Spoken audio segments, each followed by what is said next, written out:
Okay, I'm back. Alright, I'm just running a commercial, we're switching out. What is that weird -2 on the stream layout? Oh, that's my IOG timer. I just do my runs by SDA timing, so I start the timer when I gain control of Will, which is exactly 2 seconds after I clear the last text box in the intro cutscene. Makes sense.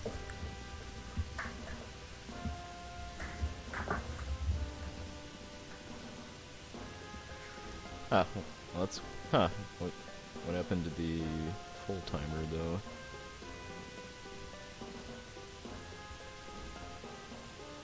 Apparently when I started streaming, it, Did it reset, or...? Let's see if I can... No, my full timer is still running.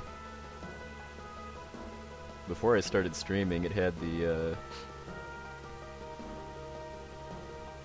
my timer... Oh, I guess. So one is supposed to be the full timer and one for the game? Yeah. It's not letting me change it, though. It's weird. Just a weird... Like, for some reason, when I started, I had to recapture the game window because it was, like, cropped in the wrong way. So, of course, I blame Everhate. Yeah, that is quite legit. Well, I guess we're only going to have the game timer, because I can't find any obvious way to fix this on the fly. That's kind of annoying. That's whole Blazer time, obviously bad anyway. Run reject. Alright, commercial's done, so let's get started. It's important to start from a reset, too, because of some RNG manipulation I'm going to be doing fairly early on in the run.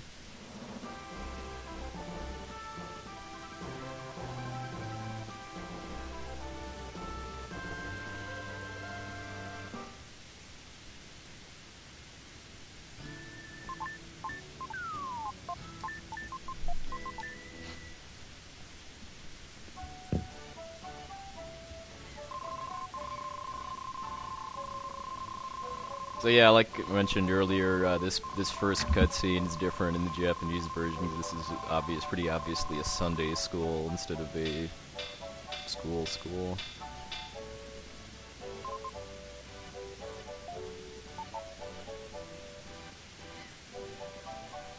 So and this is going to be 100% run, which means I get all 50 red jewels and then fight the first boss from Soul Blazer again.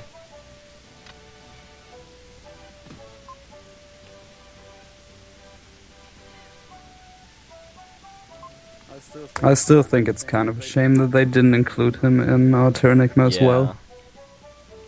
Oh, and then I prefer control type too for doing speedruns, just because I find that more comfortable for mashing through text quickly, because it means that I can mash B and A instead of Y and A.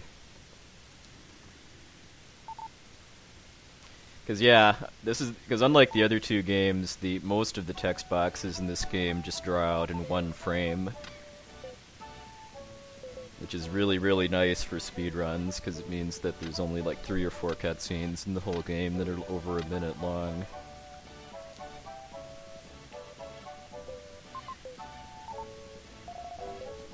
The Japanese version is a lot more like the other two games, so this is one of the few games ever made where the English version is faster than the Japanese version because of text speed.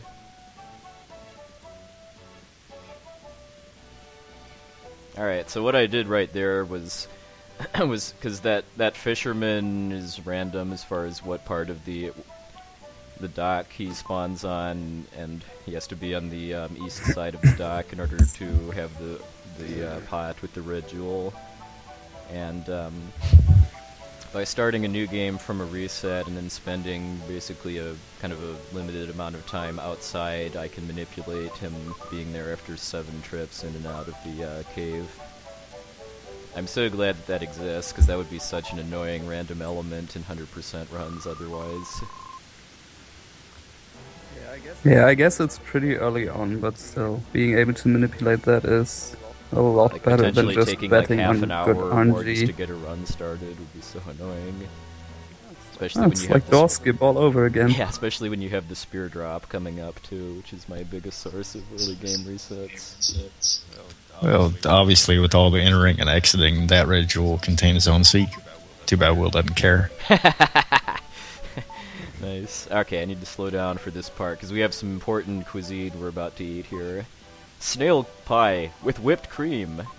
I only ate one piece, but Grandpa Bill ate half the pie. Okay, and I'm gonna have a dream about taking a trip around the world with this spoiled princess I just met too, of course.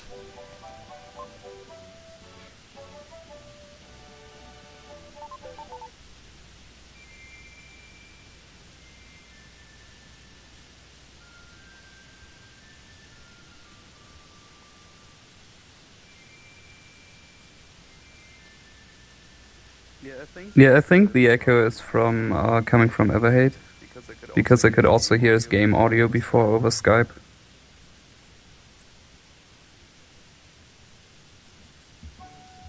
I'm keeping my mic muted most of the time, but I'm working on rerouting it, so that wouldn't be an issue.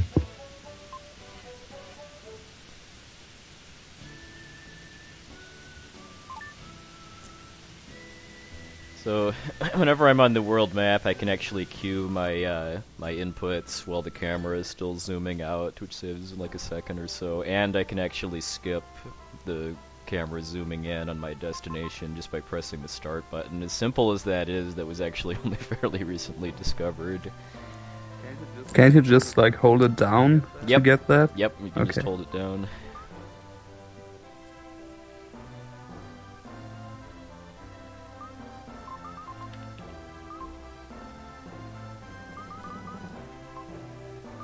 And whee! Speed booster. If I'm really on it, I can actually kind of angle that so I slide directly into the stairwell, but that's pretty hard to do. It doesn't really save time. It just looks cool.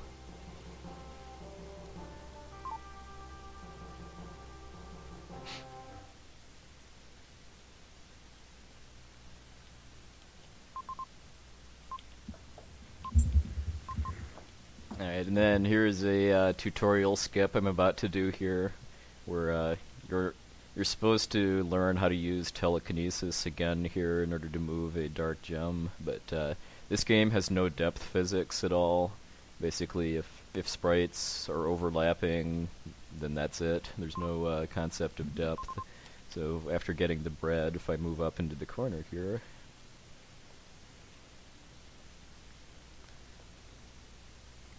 Oh, was that the one where you talked about soft locking the game or crashing yeah, it? but it's only happened once though. I've done it like 5 more times, and it does the intended effect of skipping the tutorial.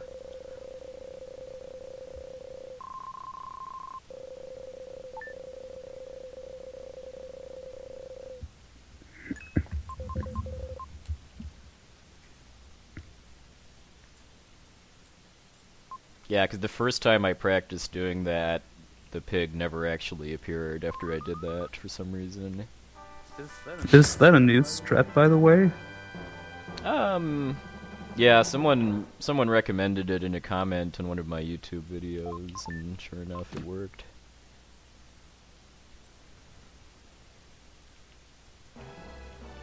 Alright, so now we have our first dungeon. The first half of this run is actually fairly difficult, just because I don't have any combat moves yet that are useful for avoiding or killing enemies quickly. I also don't really have a whole lot of health, too. Alright, and then something you're going to be seeing a lot of, too, is a glitch where I can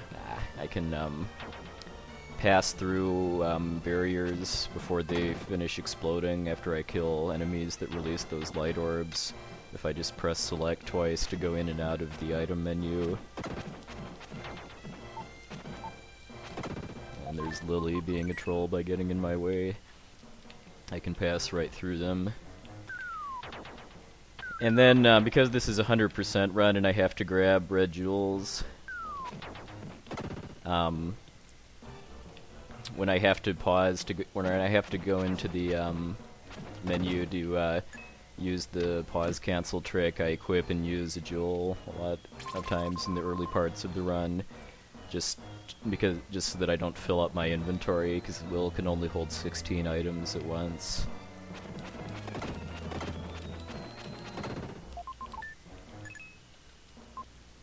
I have never played Alundra. I've heard good things though.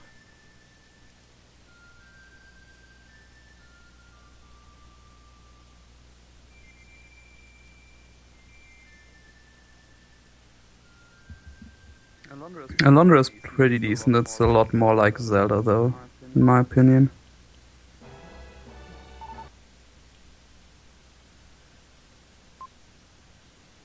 Am I still echoing, by the way? Can anyone chat? I don't hear any echo on my over my headset. That doesn't mean a whole lot, though. Okay, I'll see if I can show off a useless glitch here. I didn't get it. It's pixel perfect, but you can actually enter this dark space before the wall finishes exploding, but if you do that, the Friedan statue is actually missing, and you have to exit and re-enter to get it to spawn, so it doesn't actually save any time, but it's just kind of silly to show off.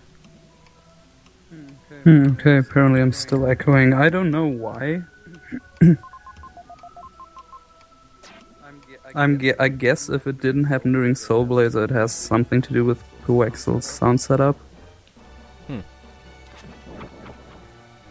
I still blame Everhate. Yeah, we always do that by default. When I guess when I get a severe minute, I'll check to make sure I've not. Well, I mean, if I was listening to the stream audio, I'd be able to hear it on my end, and it would be delayed too. So what I was trying to do there is a speed tech that I call an iframe dash, although I botched it there.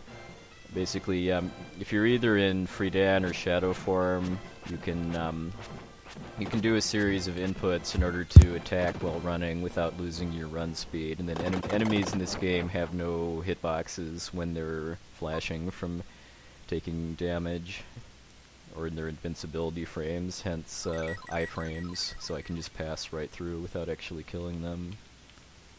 You'll be seeing a lot of that in the pyramid, which is the final real dungeon. Ooh, got the saved a couple frames by doing the lily jump, as I call it.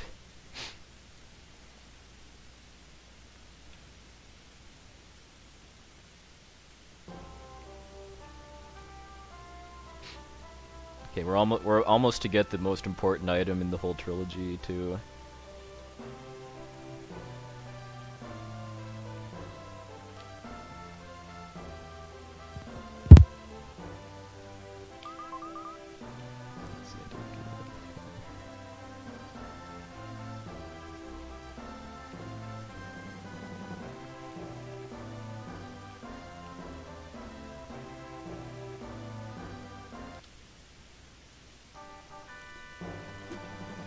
You found a large, yummy roast leg of yak. Dun dun dun dun.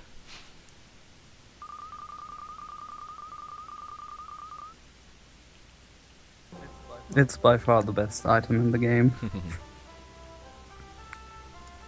Yak Legs Incorporated cannot be responsible for any largeness and or yumminess issues, and is not intended for use as a flotation device. Like, the only thing in the whole trilogy that might come close are the boots.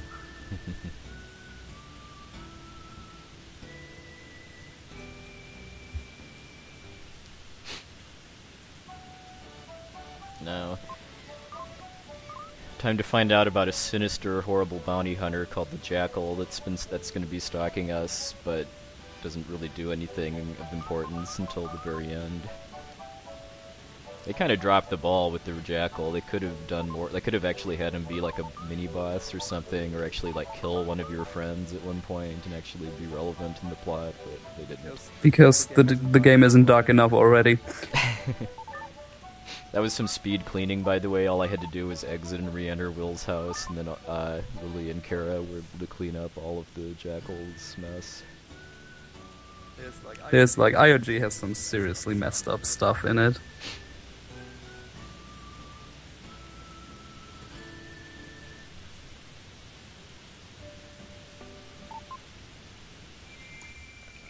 I think if the Jackal had killed any of his friends, that would have made Will's life better. We can't be having that.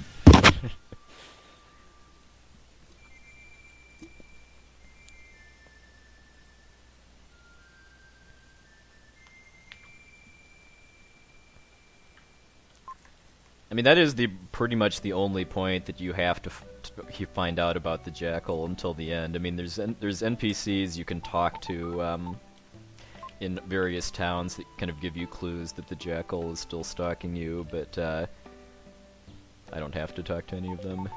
Oops, okay, I need to slow down here. I destroyed their digestion with a poisoned marsupial pie, another great piece of pie cuisine in this game. Then I ran away.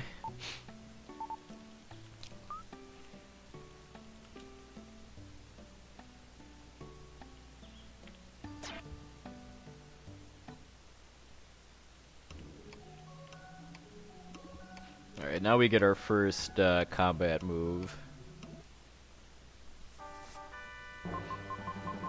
Will is a psycho in addition to being a jerk. All of his moves are psycho-themed. Psycho Dash does more damage than your regular attack, but you have to charge it up. And it's useful for getting quick kills on certain enemies until I get a better move in about 45 minutes. Whee! And I came over here to talk to the Flower Elder, but I don't actually have to in order to be able to go in here and get the key items, so I just leave immediately after he says hi. Will has such good manners. Yeah, this game is a lot like Soul Blazer in that a lot of the story triggers are very relaxed as far as what you actually have to do in order to progress. All you have to do, you have to learn Psycho Dash, and you have to get the Inconstatue in order to be able to finish your business in this town. Some triggers in this game seem incredibly random, though. Yeah. Like I think it's the NASCAR ruins. The Nazca lines, yeah. You have to talk to Kara, then Lily, and then Kara again, and in that order in order to make the Moon Tribe appear. Yeah, there are a few different areas where it can be kind of difficult to figure out what you're supposed to do. Alright, and then here, I just have to go get the Moon Tribes to appear, and then I don't actually have to talk to them in order to be able to enter this cave. This cave is a pretty annoying source of early game RNG, because I have to kill all of these caterpillars before the timer runs out, or else I have to start over, basically. This would be a lot easier if I actually got the strength power-ups from the first dungeon, but that wasn't a very good fight because I didn't. I got an okay starting pattern, but then they spread out a little bit because ideally I want them to group together at the start of the fight so that I can kill 3 of them with my first Psycho Dash and then mop up the remaining 3. I think there's 6 total. And in the Japanese version, they have 2 less HP, and I get 40 seconds instead of 20 to kill them. It's just such a shame that the text is a lot slower in the Japanese version, because it's a lot easier overall. Most of the bosses are easier because of having just differences in their attack patterns and AI, and healing herbs recover all of your health instead of just 8 HP. This trilogy or the first 2 games kind of make you think that Quintet didn't have much faith in the ability of Japanese gamers. I think Terranigma is the only one of the 3 where there's actually no difference except for text speed. And, of course, NTSC PAL. But in terms of gameplay, it's exactly the same across all versions. Mm-hmm. This is one of my favorite dungeons in the whole game, just because it's not really that hard, and there's some pretty cool sequence breaks. You're about to see one of them. I think it's one of the cooler looking dungeons of the game in terms of execution. Like, not Great Wall level of cool, but...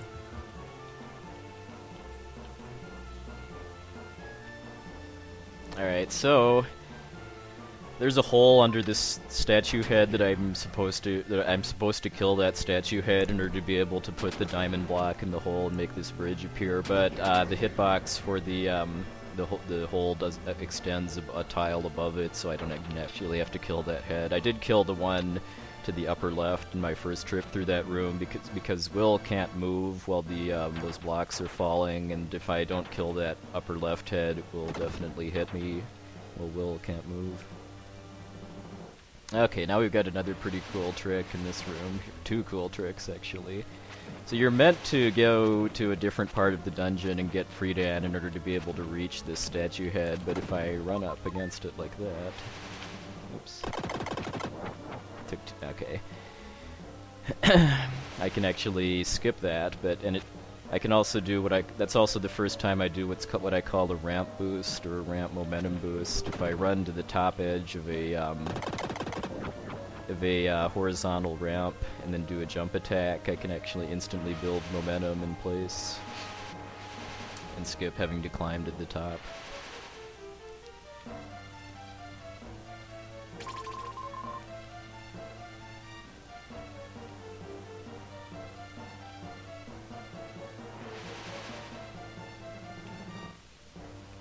The timing for sliding between those statue heads is a little tight, but there's no RNG because they all move in the same patterns every time. I like those moments in a game where the developers are like, all right, so we're going to put this just out of reach because they'll never find a way to get that, right? That always ends so well. Well, it's still better than modern devs who are just like, yeah, let's let people in FPS game pick up things because that always works well with walls. It's just, I don't know, it seems the more games progress, the more broken they are. We're just going to put this jump that's just a little bit too high for you to get through, but skips like 20 minutes worth of stuff. Sounds like a great idea. Yep. Alright, so that's the one and only red jewel in the ruins. Most of the red jewels are in towns instead of in dungeons, which is why doing 100% isn't really that much slower than any percent. Next sequence break is right here, because you're meant to go learn the Melody of Winds and then transform back into Will to play it to illuminate the right tile in that room, but as long as you know where the tile is, it's active without you actually having to play the melody. Another weird version difference is that the European version of this game is called Illusion of Time for no obvious reason whatsoever. Other than it being far superior. and 5/6 the speed. But the goddess that saves your game and gives you tutorials is still called Gaia, even in Illusion of Time. Alright, now this is our first boss. Not terribly difficult, but there's a bit of RNG with its attacks, and I die in 2 hits. There's a really, really difficult one-round kill I can get, but I've never actually gotten it on console.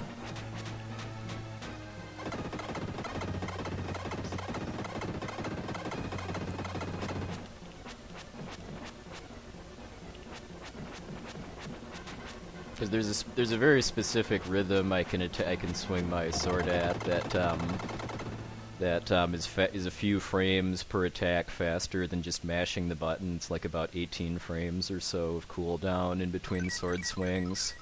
And in order to kill that boss in one cycle of its eyes being open, I have to both get lucky with being near the end of my attack animation when I hit it, and then have pretty much near perfect 18 frame rhythm for all 20 swings. I've done it on emulator like twice, but never on console. It's pretty much the only big time-saving trick that I'm willing to leave on the table when I try to improve my record.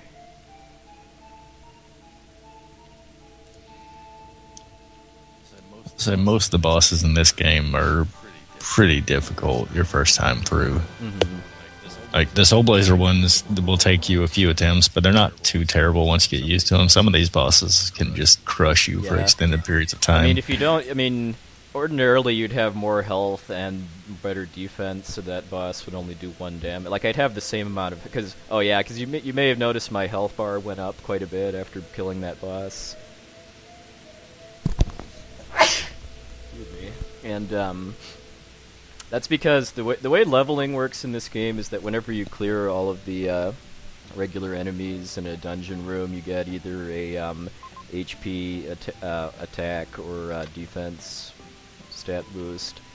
I'm skipping all of those pretty much, but whenever I kill a boss, I get caught up to the stats that I would be at if I'd have fought all the regular enemies. So that's a really nice mechanic for speedrunning, because it means that I can beat the game without really any kind of grinding at all.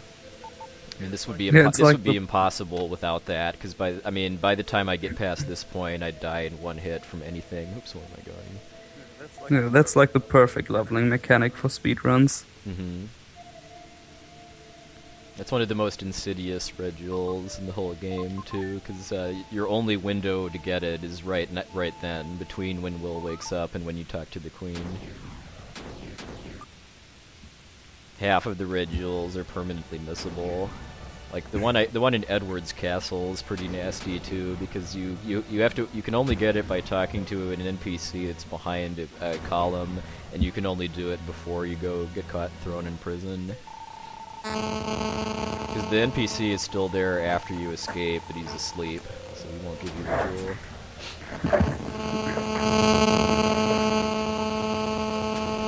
Hearing some static over the call.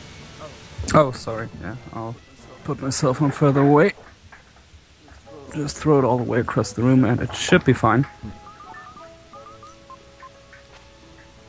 Now we've got a somewhat annoyingly long series of mostly time-based event triggers. So for the first day, I just have to talk to Kara twice and then eat the large yummy roast leg of yak. The second day, I have to hit one of the fish and then wait for 30 seconds.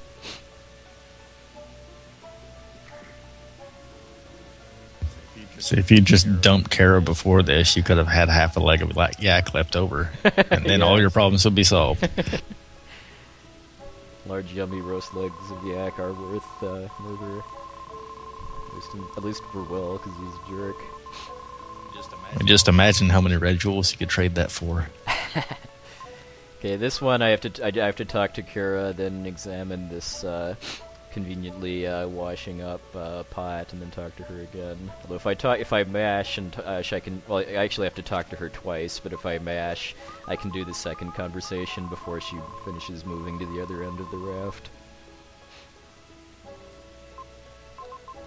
Okay, now in a record attempt, I would actually use the medical herb I picked up in the Incan ruins to save, on average, about 5 seconds off of this fishing minigame here, because the trigger for being able to advance the story is being at full health. So using a medical herb would save you 8 fish, but since this is a live run, I'm not doing that, just so I can have a 3rd medical herb for the vampires. Hey, Dancho. Then after, let's see if I can get the white fish glitch. Oh, nope. Basically, if I hit one of the fish right as the text box appears, it turns white, because it freezes during its flashing animation, basically.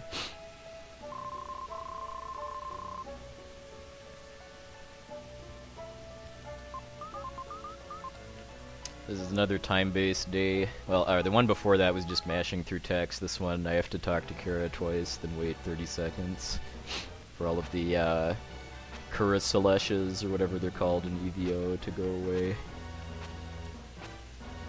Oh yeah, thanks for the reminder, MTI. I need to make sure to slow down for an important text box in the next day.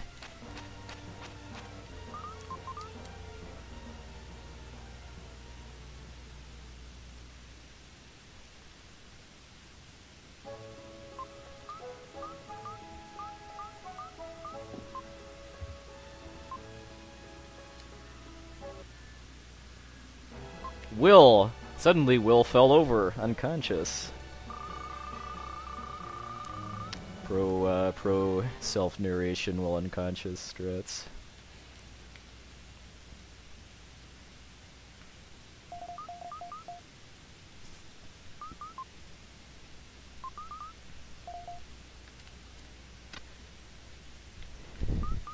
Alright, so now I'm gonna repay this man for nursing me back to health by stealing a red jewel out of in front of his house. And here we've got Turbo the dog. That's another nasty jewel, just because you can only get it between when you leave the house and when you talk to Kara. Obviously, Turbo the dog, only because he looks like Turbo the goat. He's a descendant. And then you have the goats in Terranigma that save your life. It's all about the goats. Yeah, so... I need to talk to this guy. But yet that somehow set him on fire. But yeah, I'm skipping out and meeting my friends at the hotel because you don't actually have to talk to any of them to advance the story.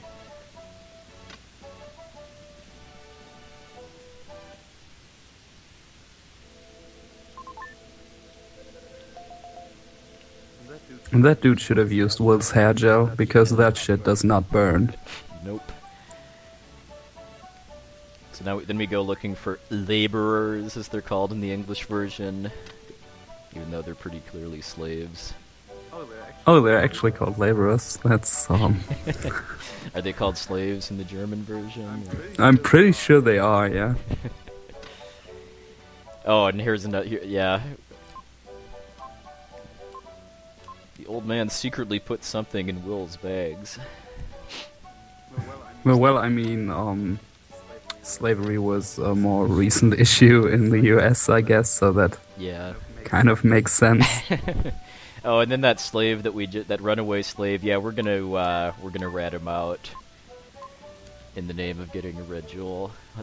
Doing 100% is not easy on the conscience. And break down a door with a flute.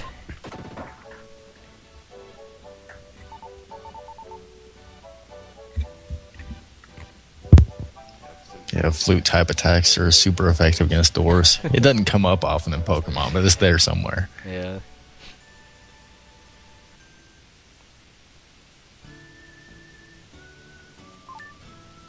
So I've gotten all but one of the jewels in Phrygia. Now I'm saving the last one for after the diamond mine because it's in the hotel where I have to go in order to trigger leaving Phrygia. I still think it's kind of weird that they force you to be a horrible person in order to 100% this game. Yeah, I know. Like, it would be so much better if the slave would just give it to you for not ratting him out. Or something like that.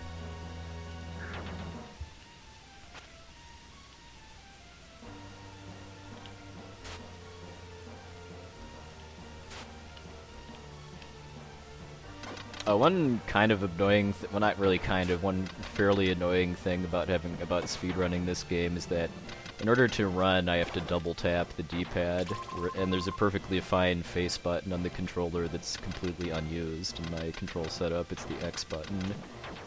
Yeah, that's the problem I have with it. Like, double tapping would be fine if all of the buttons were actually used for something.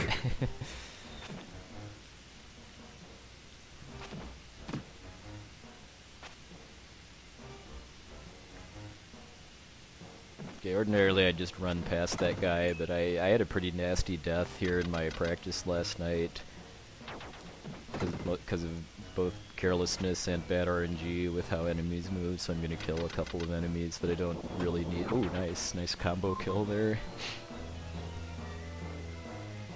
But Will can't move while the wall is exploding there, so it's that lizard man, depending on what he does, can be a bit of a troll. These purple eyeballs are also annoyingly random. Wait, did you destroy the wall by pushing the enemy into it instead of psycho-dashing it? Extra swag. Well, I psycho dashed the enemy into the wall, and that had kind of a domino effect. Because yeah, if you knock That's enemies into other enemies, it has kind of a cascading damage effect where it does a bit less damage than the attack normally does.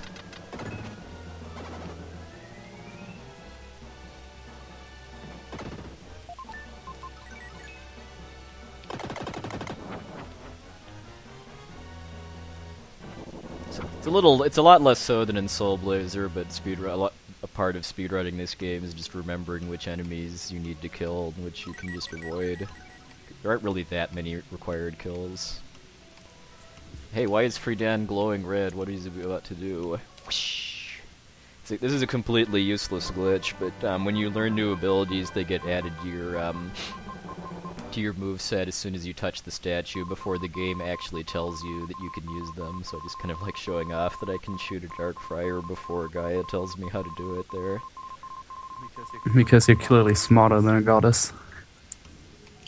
Let's say this is definitely the hardest of the 3 games to run. It has the most like tricks and the various movement tech and things like that. It's the most technical for sure. Like Terranigma, there's a big luck factor. Like there's execution, there's remembering where to go, but there's also just you can get completely screwed by luck.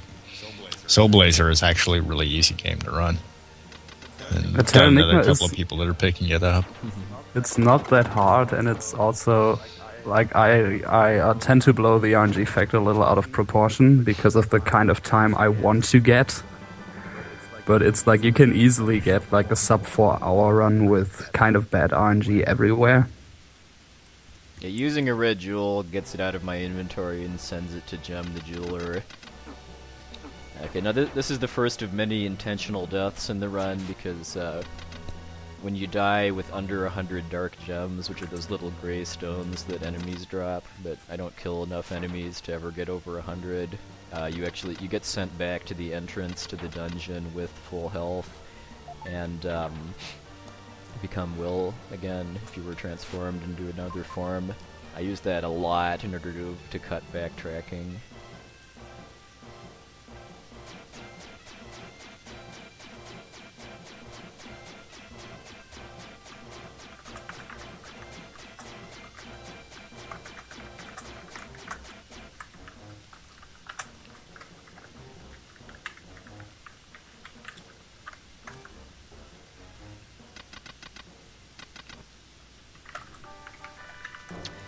I always think that one of these corpses in this morgue is the slave that I ratted out to get the red jewel in Phrygia. Because that's just how Will rolls.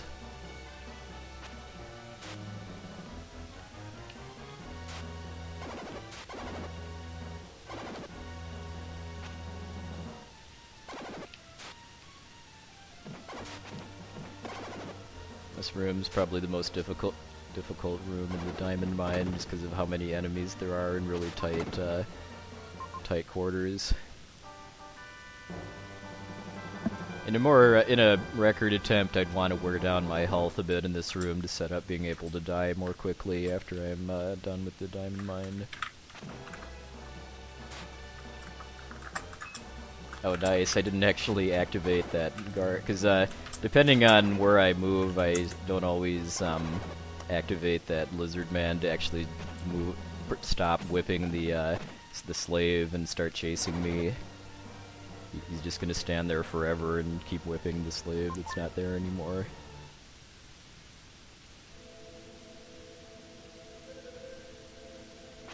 And I'm gonna also be a jerk here and not rescue the other 2 slaves because only Sam teaches me a song that I need in order to progress with the story. Well, if the slaves didn't smuggle shiny objects in with them, that's their own fault. Yeah, like you have to bring something for trade if you go to prison, right?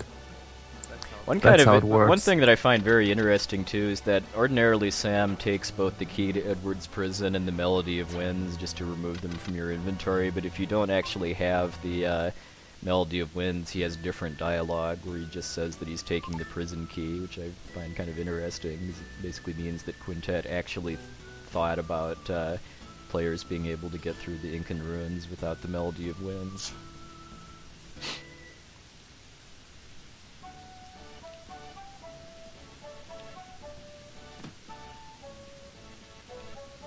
Alright, so now we get the last jewel in Phrygia.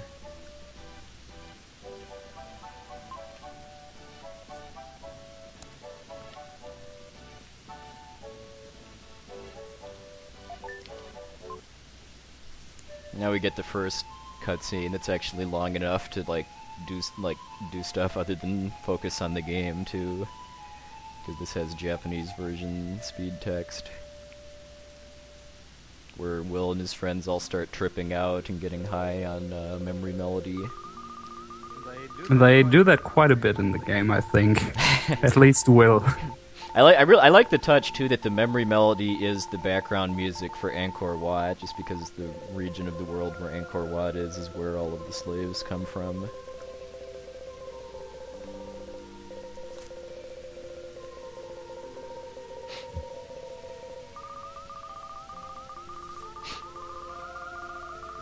It's just like this game has quite a few scenes where Will is just tripping balls.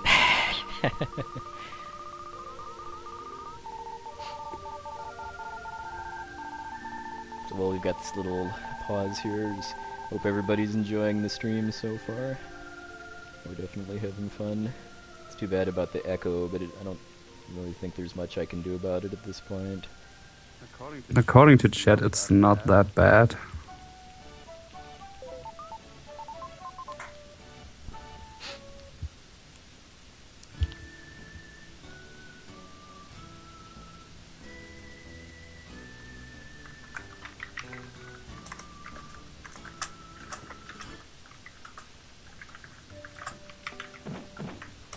Hey, OmniGamer. Yeah, unfortunately I don't really see Terranigma making it into a GDQ marathon. I mean, Lemon SX offered it, but it didn't get accepted. But fortunately we're going to have Terranigma at the Crystals for Life RPG marathon next year.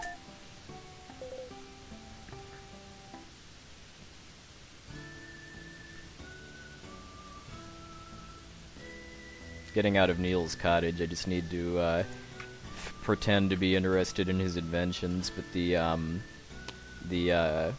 scuba tank has kind of a weird hitbox where I have to actually be in front of it. If I examine it from the side, I actually look at the airplane wings instead. Okay, so now we have some interesting story triggers here. I have to talk to Kara, and then Lily, then Kara again, in order to get this Moon Tribe here that got his butt kicked in Soul Blazer to spawn. I could actually run straight through the through between Kara and Lance there and save like a fraction of a second, but it's pixel perfect between actually getting through them and getting stuck, so I generally just don't try for it.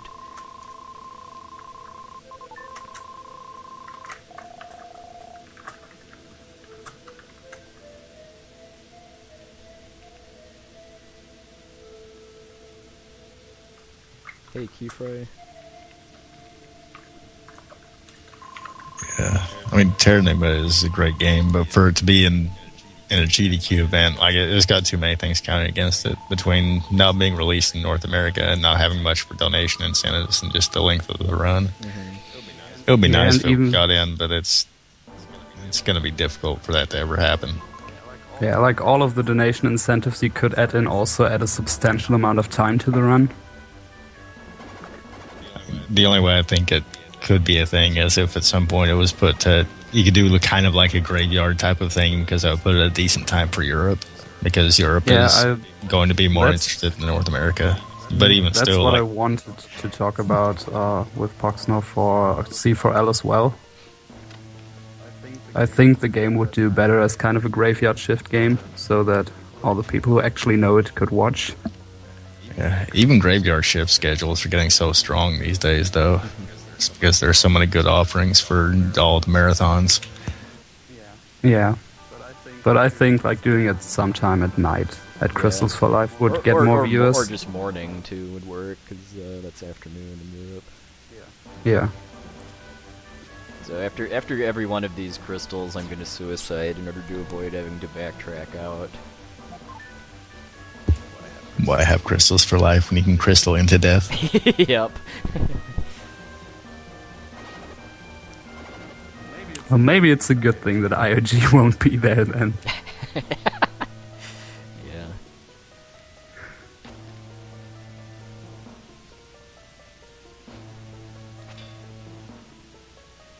I mean, calling this game an RPG is kind of borderline, if you ask me. Too, I think it has a lot more in common with 2D Zelda style games than with RPGs, but it's part of the trilogy, and it's a really entertaining run just because of how fast-paced it is and how many speed tricks there are.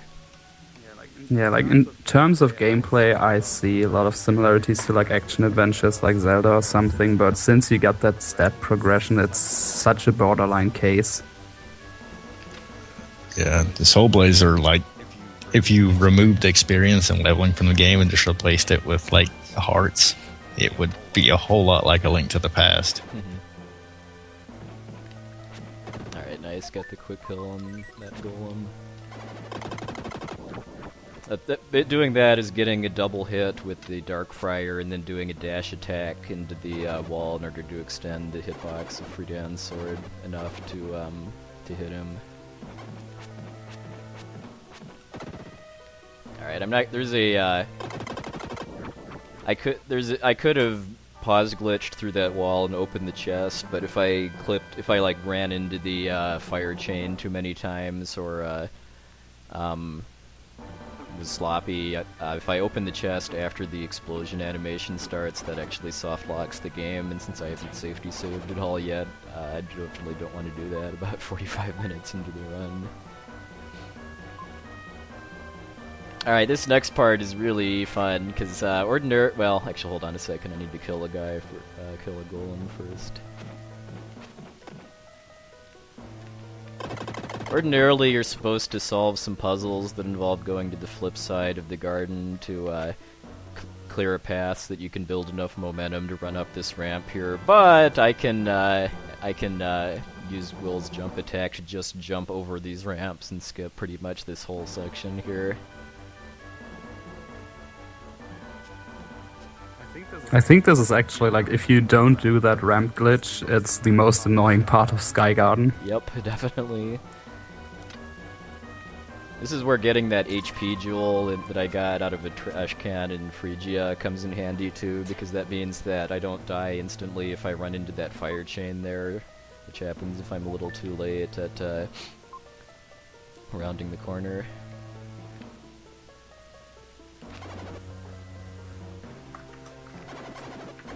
Okay. That first part of the fourth Sky Garden area can be a bit of an RNG troll, depending on what direction those golems shoot. Okay, then moving up into the corner there lets me spawn the fire chain in the that's near the save point early, because before I found out that you could do that, I used to do the rooms in a different order because I wasn't able to actually make death warping out of the southeast section actually faster because of having to either wait for that fire chain or try to reverse damage boost through it, which is really hard. And I'd have to do it pretty quickly to actually save time from the death warp.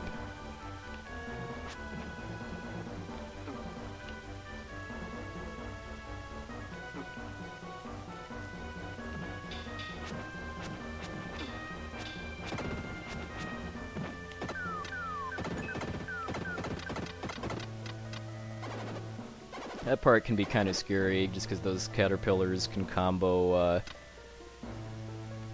you to death pretty easily.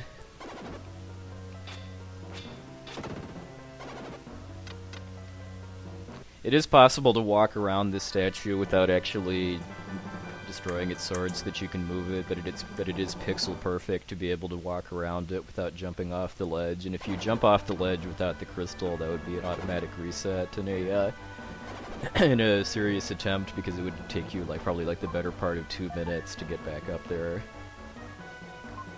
Okay, that's the Sky Garden. Now it's time for the boss, who, despite being a bird, is actually probably the least threatening boss in the whole game. Because there's pretty much no real randomness at all, other than what direction those feathers spread out.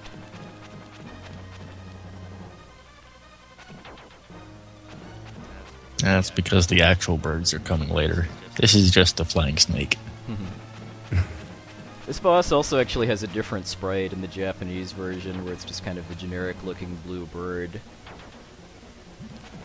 I kind of like how they made it look, because these Sky Gardens are supposed to be the Hanging Gardens of Babylon, basically, and they changed the sprite for the boss to look kind of more like a Babylonian-style statue with wings.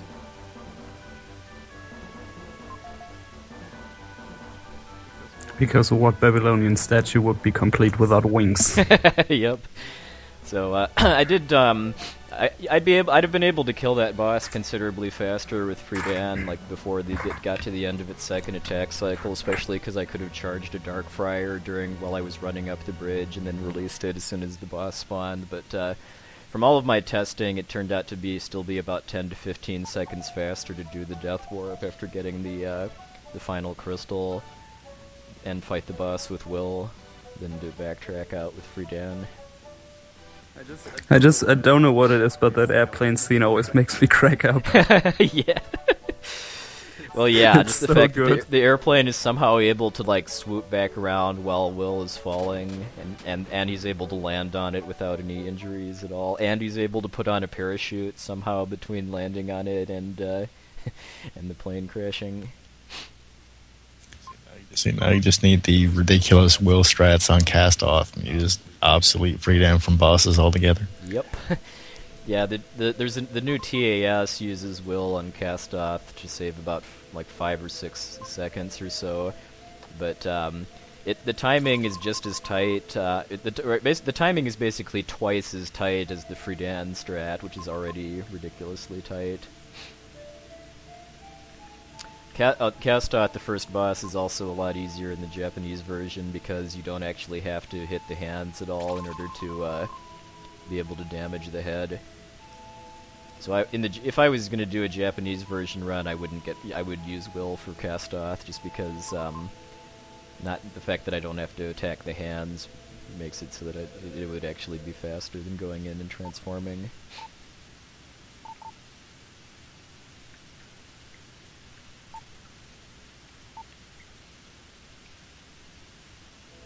Yeah, we are doing the full Soul Blazer trilogy, so there's plenty of jerk thuggery still left to go. Yeah, and plenty of birds that I don't like. I don't even care how bad my birds are, I just hope I get that strat today. Yeah, because it's pretty swank. It's one of the weirder points of the run, I guess.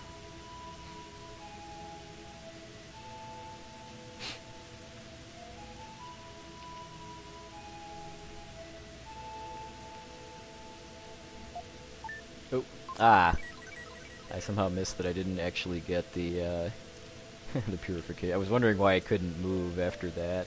Yeah, I forgot that if I have 3 medical herbs by this point, I do actually need to use one of my jewels in order to have enough inventory room to hold the key items here.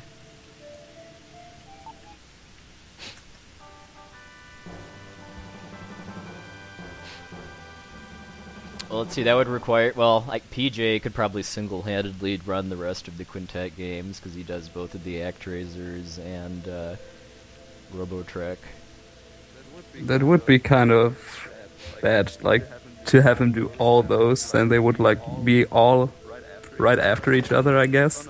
Oh, no, wait, Soul Blazer came out before Actrazer 2, I believe. The trick is you do them in the order they were released, so he, plays at the very beginning and then has to...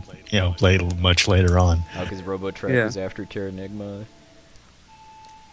I think Terranigma was after Robotrek. Yeah, because I wanted Robotrek was after IOG, I believe. I thought that believe. one of the main reasons why Terranigma wasn't released in America was because of Quintet or Enix closing their office in America before the game was finished. Yeah.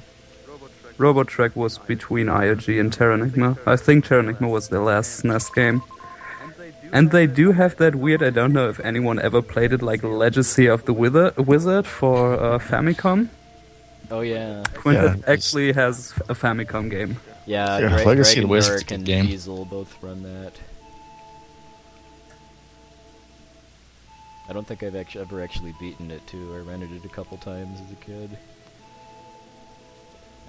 And there were a few releases later on also, like Grand Stream Saga, I think, and then a couple of other At things. that point, it Never wasn't played any of the later Quintet, ones though. Oh, I mushed through the text pretty quickly, but I like how cavalier this guy is. Oh yeah, I stole a key from some vampires. Hey, why don't you go fight them instead of me then, Mr. Tough Like Guy? Grand Stream Saga was developed by Shade, I believe. It was like 99% of the Terranigma dev team, but at a different company. So it's technically not Quintet, I guess.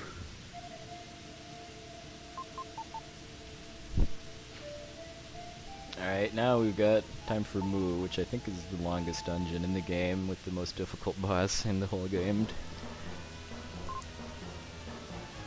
And apparently Quintet did Godzilla Generations Maximum Impact for Sega. So someone would have to play that. Okay, let's see if I can get the quick kill on this golem. Ah, good, got it. Killing that golem before it finishes going back to sleep is a little tight.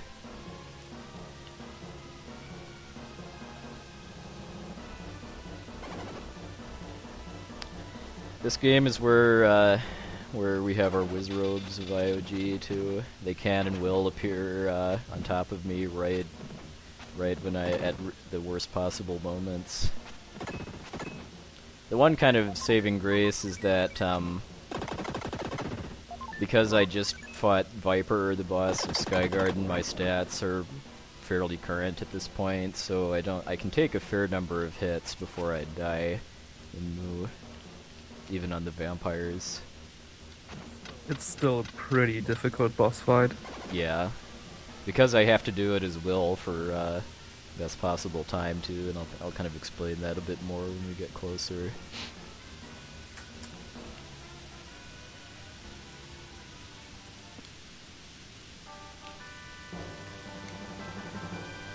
So yeah, here we can get a statue, and before we actually find out how we're supposed to know that it's here too, because you can't see them where I am right now, but there's these two statues right here, and then the key item is where they intersect, and then now Lily gives me a clue on how to find the statue that I just got. That's basically the easy one, and then in order to get the second statue of Hope, you're finding where the statue's eyes intersect is a bit more involved. I hated moves so much when I played this game. Yeah, it's totally understandable. Getting lost is a thing, and the vampires are pretty difficult, especially if you don't realize that you can just go and become Friedan before you go fight them. God, those Wizrobes. The pyramid was the part that really destroyed me. Oh, yeah. Between dying and not being able to figure out which of the 8,000 branching paths to take, or which one's already done. Yeah, the pyramid, I think it's definitely extremely difficult in a speedrun. If you kill all the stuff before that, it's okay. It's just really confusing. Yeah. Well, the difficulty of the pyramid is very uneven, but the harder sections of the pyramid are the most difficult part of the game, with the exception of the vampires. Alright, now we've got a fun skip coming up here, because the way you're meant to activate that golem in order to... I'm going to kill this Wizrobe just for safety here. The way you're meant to activate that golem in order to in order to get to the top is by becoming Friedan and using Will's Darkfire, but I can exploit the fact that there's basically 1 or 2 rows of pixel ramp that are considered flat ground instead of part of the ramp, so if I position the bounce ring just right and then kind of bounce after Will starts to lose his momentum from getting to the top of the ramp, I can actually skip having to become Friedan at all in this dungeon. Which is a reoccurring theme in this run. Yep. Like, apparently you don't like Friedan. I've also got way more health than I really should at this point, because I need to set up being able to die after getting the second statue, but in a live run, that doesn't really matter, just because I don't want to be at risk of getting killed by wizrobes and giving me bad spawns.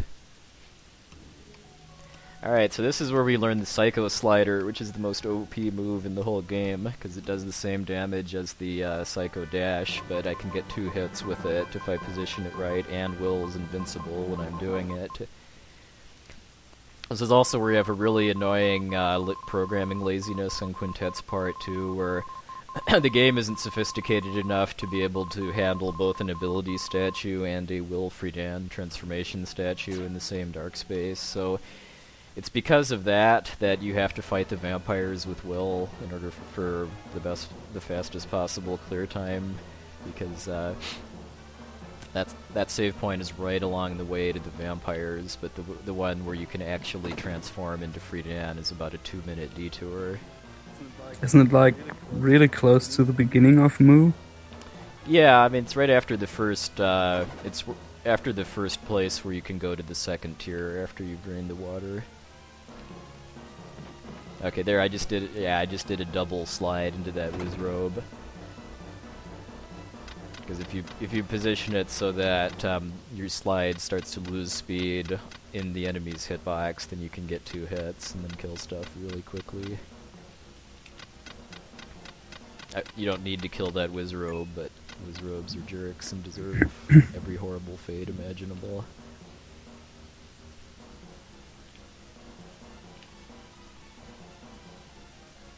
It's just, I don't know who thought that randomly teleporting enemies were a good idea. Yeah.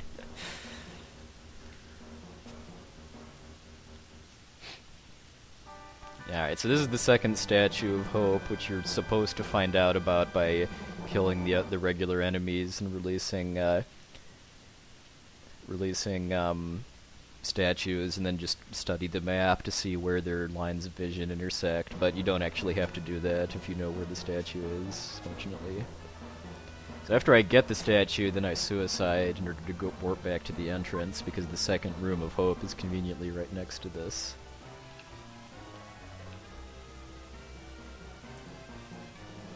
There isn't really any reason to run this game without deaths, just because deaths don't make you lose any progress at all, or I mean, the only thing that you actually lose is you lose any dark gems you have, which are bad, just because if you die with over 100 dark gems, you only get half health when you respawn, and you respawn in the room that you died in instead of at the beginning, and all the enemies respawn, although I forget if enemies still respawn if you had 100 dark gems, because it's been so long.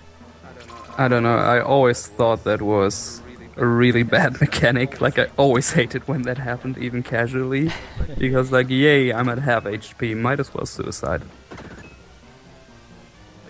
Like, it's not like you have a huge supply of herbs in this game. Yeah, there's only, I believe, 16 herbs in this game, and there's no way to, I mean, once you use them, they're gone. I mean, yeah, in the English version, they only recover 8 HP, which is 4 full blue balls on my HP gauge. In the Japanese version, it's all of your health, which would be quite nice if I could do that, like on the vampires. Hey, Lemon. Oh, and then those golems have no hitbox when they're waking up, so I can just hit them and then stroll right through to pick up the Rama statue.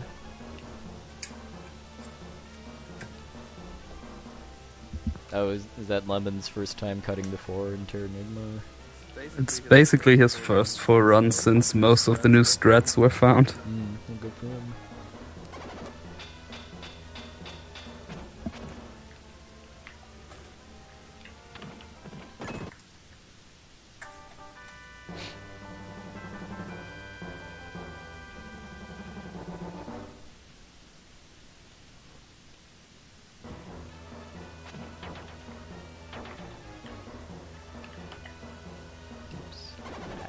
Gonna try to use a glitch called guard dashing in order to block that rock without having to stop moving, but it didn't work out. Alright, so this will be one of my two safety saves here, just because if I die to the vampires, I don't get back any herbs that I used, and I also lose my chance to get free hits at the start of the fight. So if I die, I'm just gonna reset instead of respawning.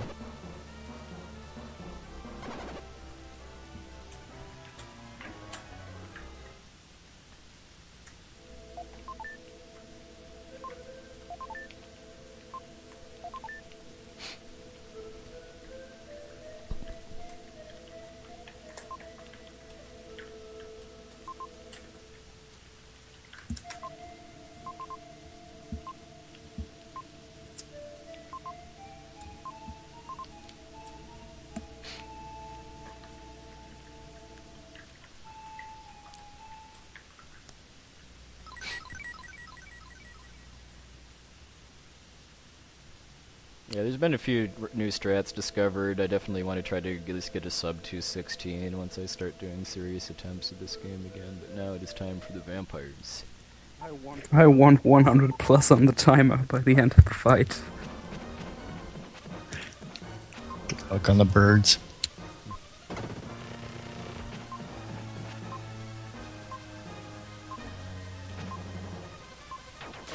Oh yeah, the slide also allows you to slide over the trigger here, which is another nice use for it, since you can get free hits on a vampire.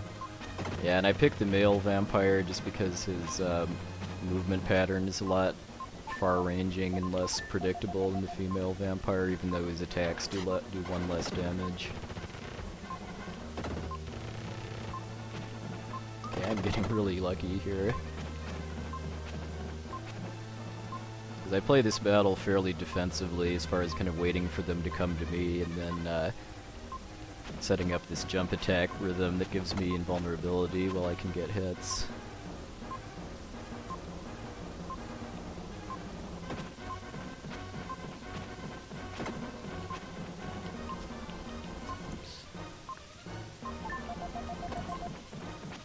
Wow, well, the timer wasn't that hot, but that was still a really solid fight.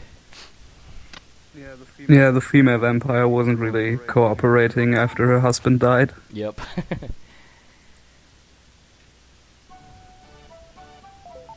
I consider anything over 80 left on the bomb to be a decent fight, and over 90 to be a really good fight, but unless I'm willing to be more aggressive and try to actually like slide onto the vampires and start attacking, which isn't something I've practiced enough to feel comfortable doing yet.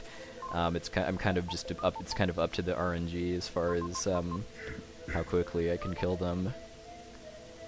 The best possible thing that they can do is to overlap on top of each other too, because then I can get it's almost impossible to not get hit when that happens, but it's worth it because I can damage both of them at the same time, and each one of them takes 40 hits with Will. I'm always a bit surprised that he actually diffuses the bomb. That's completely out of character. Yep. Yeah, the vampires are completely different in the Japanese version too. They, yeah, just like GTF said. Oh, wow, that is a strong rating. I'm gonna assume that's MV. Yeah. Oh wow. Oh wow. Well, I guess I'll just have to say, bienvenue, MV My readers. baguette experience. Yes, my baguette experience is being ruined here. Wow. You could probably make a pretty sweet psycho slider with a baguette. It's still going too. My IRC I guess client that would is go starting to well with glitch some out, roasted too. yak.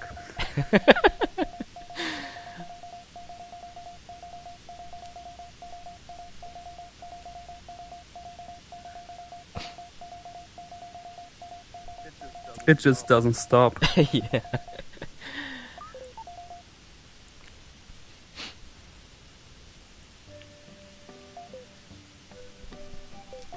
Oh, that was a really sad, touching cutscene that we just glossed over to, where we find out that one of Will's best friends is now a fish. Which is called Leviathan in the Japanese version, but they made it Riverson in the English version.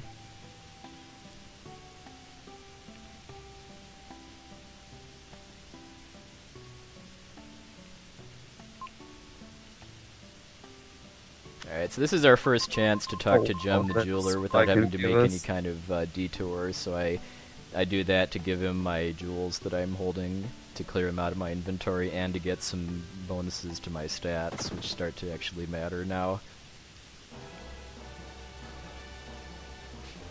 Because now my Psycho Dash is stronger, I've got +1 to all of my basic stats, and an extra medical herb. Thanks for the raid, MV, by the way. That just basically tripled our viewer count. Nice. Okay, and... Okay, nice. That's a pretty swag quick kill right there, where I can knock the bat into the lizard head to get a second hit, basically. This is a pretty straightforward dungeon, but the challenge is quick killing these lizard heads that are blocking the path. Like, because this is 100% and I get a bonus to my Psycho Dash, I can kill both of those ones with one dash.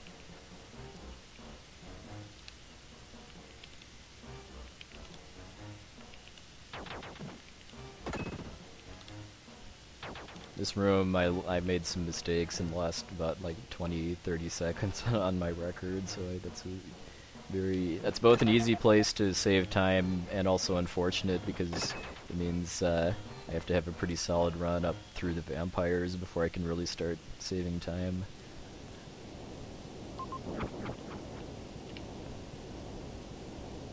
Hey, Nitrodon. And we're done, basically. This is a pretty short dungeon.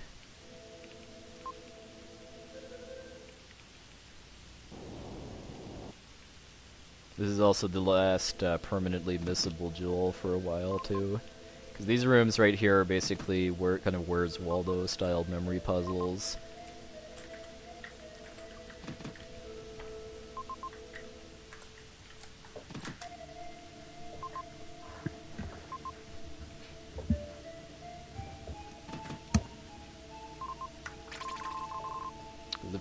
The first chest room has an herb, and the second one has a red jewel, but if you leave the room without the jewel after you've solved the puzzle, you can't go back in.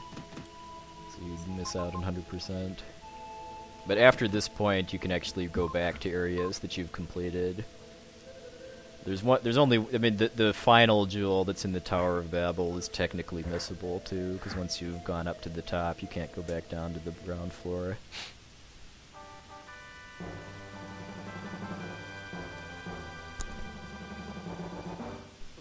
Bless you. Okay, well, I managed to hit the mute button for the stream audio that time, at least. I think it took me like 3 or 4 runs before I finally got 50 red jewels, even though I had the manual that gave me like the screenshots of all of them. Some of them are still tricky to find, or you don't realize they're permanently missable until it's too late. Let's see if I was able to set up the world's most awkward hug here. Oop. Almost all the way through him.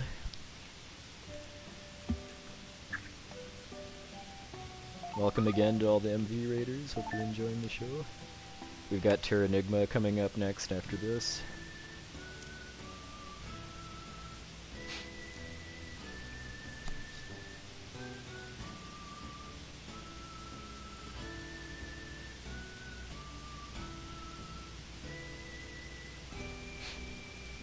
That would be heartbreaking to have a pretty good run going and then to miss one of the missable jewels and then be done.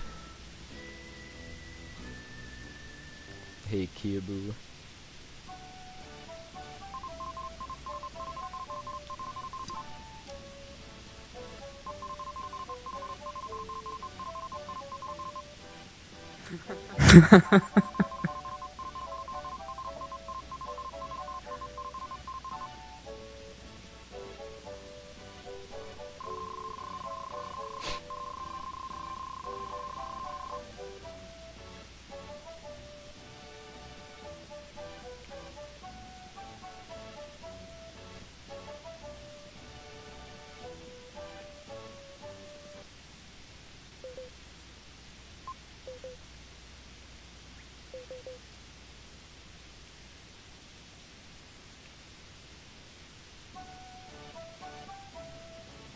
both of the jewels in this town I'm saving for later, for reasons that I'll explain when I get them. I love how you start so many towns in that scene with your friends around the table, and in like 80% of them you just never talk to them. Yep, I just immediately leave without talking to any of them. It's like, oh wow, you jerks are here, I'm out.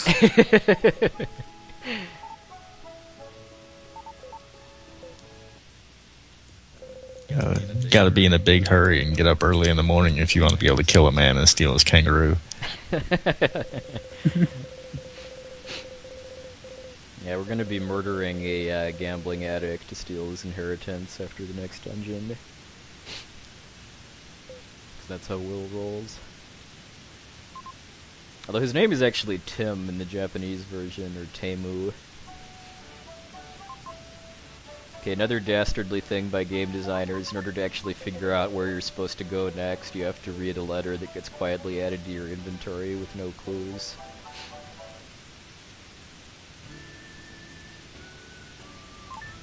Quintet is really good at not telling people where to go.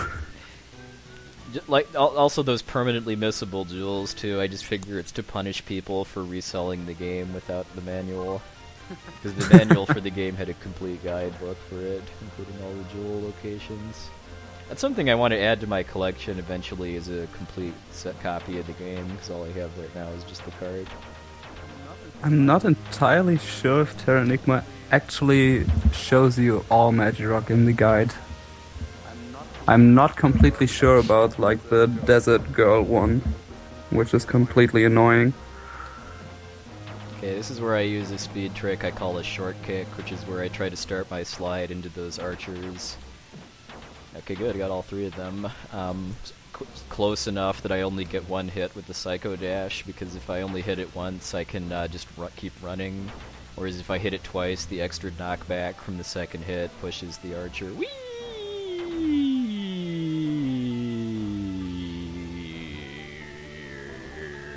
Splat. The extra knockback from the second hit pushes the archer in front of me, so I have to do a second slide to kill it. This one here, I intentionally get two hits though, just so that they're a bit farther apart, and it makes it easier to get between them when I'm coming back down. That's one thing I really like about this game too, compared to all the other games I run, too, is that it's short enough that I can really try to kind of optimize almost everything about the movement and have some kind of expectation of being able to pull it off in a run.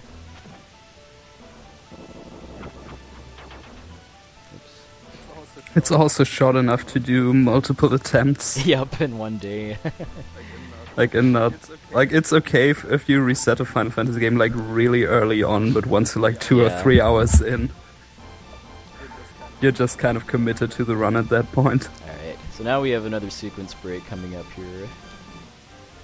So you're not meant to be able to go down this staircase before you get the spin dash. But anyway, why I do that, it'll make a little more sense when I get further.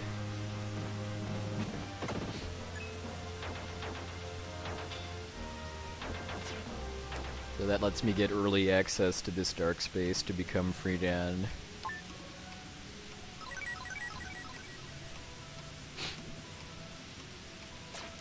Who only has one job to do in this dungeon. One job.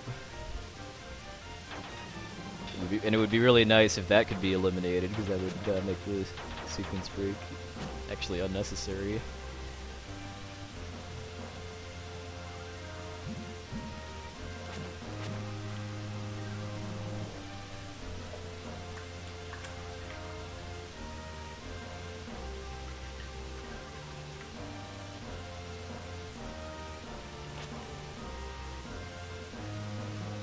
The only purpose Friedan serves here is to kill this archer. He's unfortunately just way too far away for any like fluid extension tricks to be possible.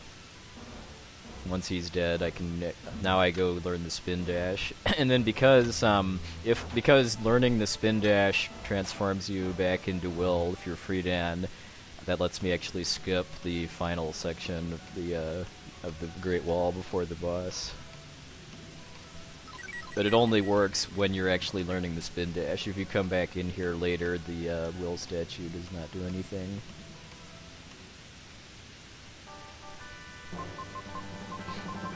The fact, I mean, the fact that you learn new combat abilities that are mostly useful in a speedrun is another thing I really love about this game too. Is that the way you play changes considerably throughout, kind of almost like Metroid and stuff like that, as you learn new abilities. Because the spin dash both makes me invincible and do damage while I'm doing it, and lets me move very fast. So I can use that in a couple areas to move faster if I have to move in a straight line for long enough to justify the wind-up time. Oh, and then this room right here, you're meant to use Will's telekinesis to move these dolls around. And then until you can get to this switch, which you hit to wake them up so that you can kill them. But yeah, if I do that, I can just kind of avoid them completely. Alright, now it's time for Trollfanger. Probably the easiest boss in the game, but also the most random, just because it's got 3 different attack patterns, and the one with eggs is the best one, because I can get up to 8 hits then, whereas both the diving patterns only let me get 2 hits. It's really called Sandfanger, but I call it Trollfanger because of its propensity to RNG troll.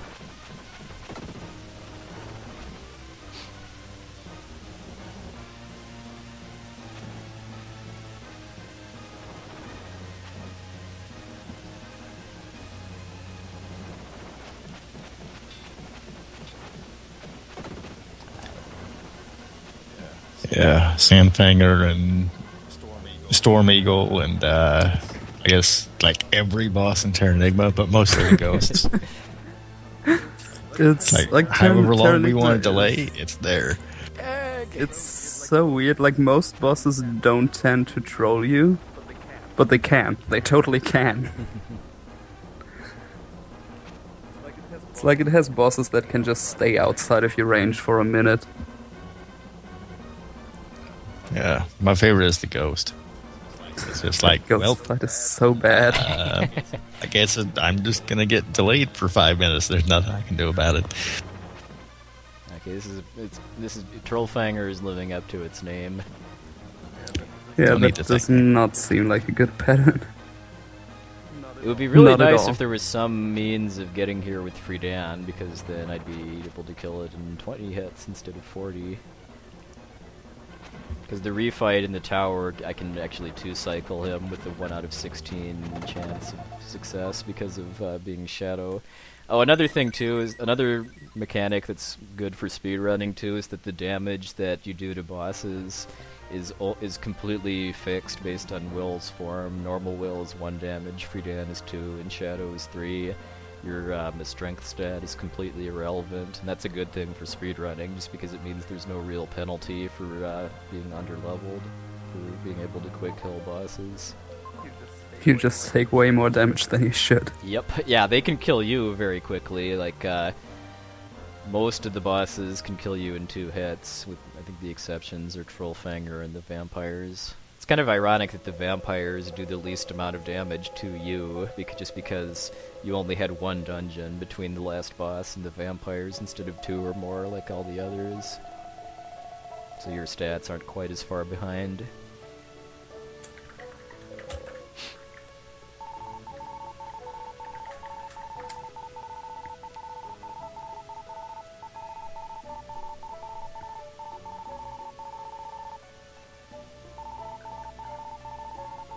Now we get some very touching and moving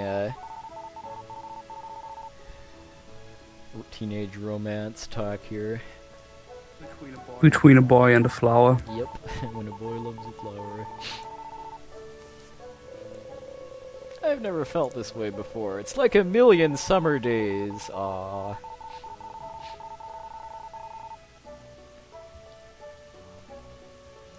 And of course, we don't want to risk you actually becoming attached to this character, so it's time to go gamble and kill a guy.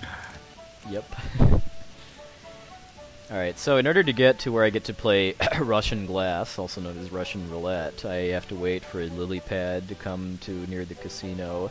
Since I have to wait for that, it's because it's on a pattern that starts once I enter the town map. I go grab the jewel on the southwest side of town just because it doesn't cost any time while I'm having to wait for this lily pad.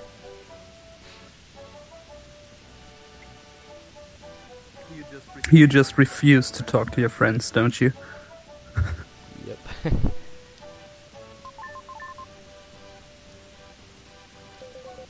So now we're gonna cheat at Russian Roulette because it's always the right glass that's poisoned, and if you actually try to drink it, the game makes you actually say yes. And if you do that, you do in fact actually die, just like if you died from running out of HP in a dungeon. Doesn't the game actually tell you that it's poisoned when you try to pick it up? That the glass looks suspicious because of his psychic powers, and you actually have to say yes in order to actually drink it.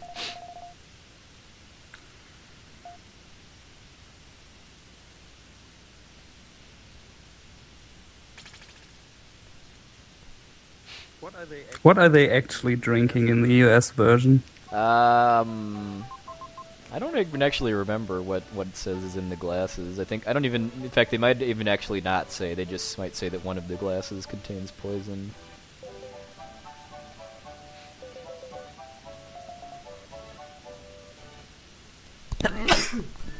I couldn't make the mute button in time for that one, sorry.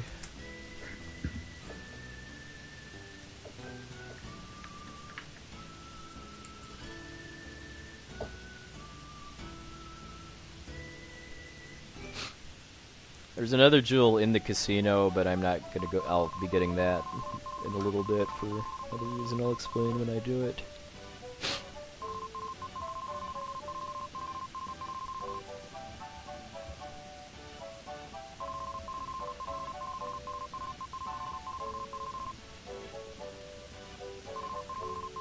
I like to call this the low-budget cutscene, by the way, here too, because we're finding out that there's going to be fireworks and dancers and a big party to celebrate Neil's homecoming. So we're going to set up for a nice little cutscene that looks like the ending to Chrono Trigger, right? Where there's some nice Mode 7 effects and fireworks and stuff, right? No, we're just cutting to Will's friends in the mansion.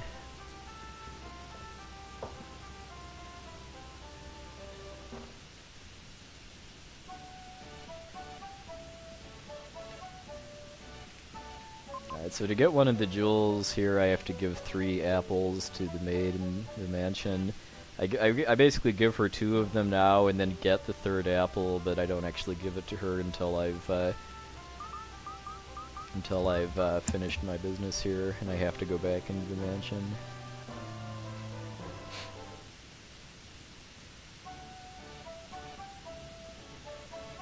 And I try to time this so that I run into that potted plant that's to the south of the apple vendor to kill my momentum. Because if I let go too late, I go sailing all the way to the edge of town.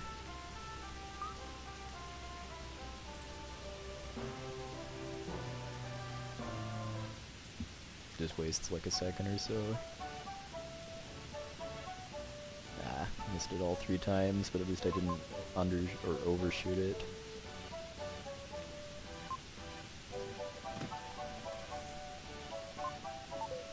Now, this part of the game is so fun, too, just because we walked in on this elderly married couple that's arguing about whether or not there's a teapot that has ghosts' tears in it on a nearby mountain. So, hey, let's go there and find out if it's true. Why? Just because we don't actually know what the effect of getting the teapot is until after the effect.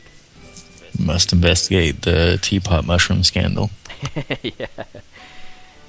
Okay, then this is another kind of dastardly jewel, too, because this is the only jewel that requires backtracking to a previously completed town. After you've gone to Euro, you have to go back to Watermia and talk to Lance. And because I have to go back for this anyway, now I go into the casino to get the jewel there. Because if I'd have done that earlier, that would have reset the movement on the lily pad.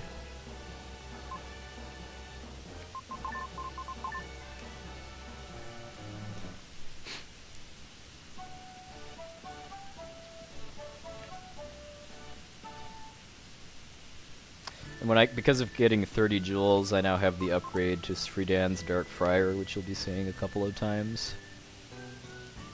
It's really, really powerful, and I definitely recommend getting it and using it heavily in a casual play, just because it does tons of damage, but it's also very, very laggy. So I only use it a few times in the speedrun route. Is that actually the same upgrade you get from that shop in Euro? No, or? in fact, that's something I didn't know until not too long ago. That if you don't have 30 jewels and you get the upgrade from waiting in line in the shop, the upgrade you get is a little weaker actually, because the shots split when they hit something instead of just when you press the attack button again. Oh, okay. I remember being kind of bummed out when I played this as a kid, and it wouldn't let me drink the potion. That waiting in line thing is such an awful thing. Yeah, it's 2.5. You can cheat it a little bit by going in and out of the back door in order to cut 2 places in line, because Will's a jerk and does that. But even if you do that, it still takes 2.5 minutes. I guess that's the reason why you don't get maximum HP in 100%. That's the main reason why getting max stats isn't part of 100%, because of having to wait in line for nothing, basically. Yeah, it's just standing around for 2.5 minutes. Yep. I used to really hate this dungeon just because it's really, really easy to get lost here, but once you know where you're going, it's really easy, actually, just because very few of the enemies do more than 1 damage to you, and you have the slides. I always hated those weird, I don't even know what they are, flute-playing birds or whatever. Yeah, fire fairies is what I call them, or fire sprites.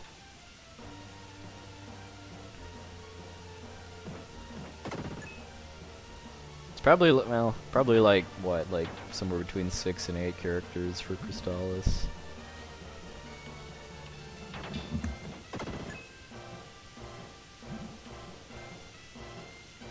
Alright, and then because I have to move in a straight line for several screen lengths, I use the spin dash here in order to move faster, because it definitely justifies the wind-up time.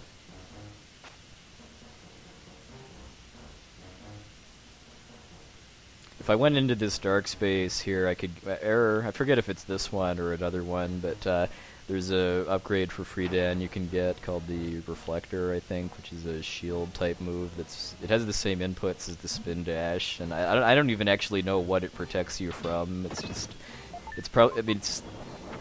Both of Friedan's power-ups, other than the Dark Friar, are pretty much completely useless. If it had the same voice clip as Reflector from Silhouette Mirage, then it'd be in business. Yeah, then it would be worth it for the swag factor. You need to have a power punch move, too. I need to play that game one of these days. Power Punch is the greatest drink to enjoy while you're having your Psycho Slider. Yep.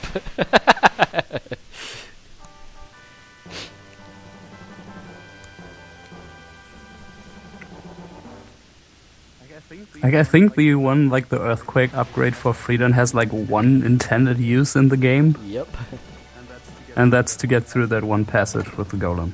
Yep, and then if you don't kill any of the fire sprites, they cluster on you and lag the game really, really badly there, so I use a spin dash just to get through them quickly so I don't get caught up in the lag. Because when there's that much lag, doing a slide to get through them is risky, because the lag can make me drop inputs. Wow, that's some lag you got there. Yep. I do need to reroute this dungeon a little bit for when I try to improve my record, because health management is a thing I don't really have a really solid understanding of, because I want to wear down my health enough so that I can die fairly quickly after getting the teapot, But pretty much the only enemy that does enough damage to be worth it is those fire sprites, because they do, I think, 3 damage per hit, and everything else here is 1. So just running into the 1 damage enemies is just a waste of time, pretty much, because of the knockback. So I just really need to kind of figure out an efficient way to take some damage in that last room there with all the fire sprites.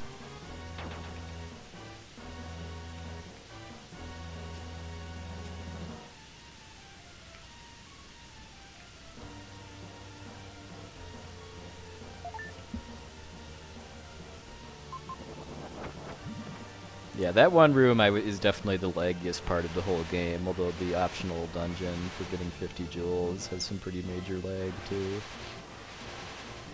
Yeah, just the gem engine has so many enemies on screen. Mm-hmm.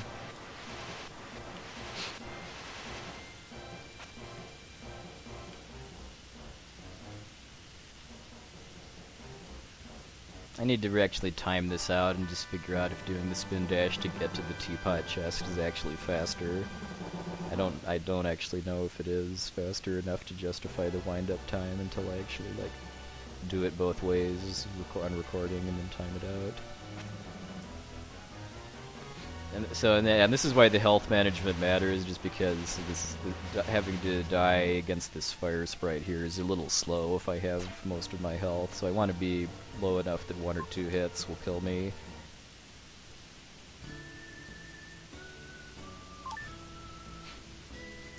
If that's true, the rotating fires would probably only do like 4, so it's not a lot. Because my stats got cut up after I beat Trollfangers, so I mean, I'm not under-leveled at all in that dungeon. Alright, time to go be a jerk again. First I'm gonna just run into this guy's house and talk to him to get a strength jewel. Actually picking that up is kind of just a wash on time, because it speeds up like 3 fights with regular enemies, but it also is a little safer. Alright, hey slaves! Yoink! Bye, slaves! The OBS disconnect thing?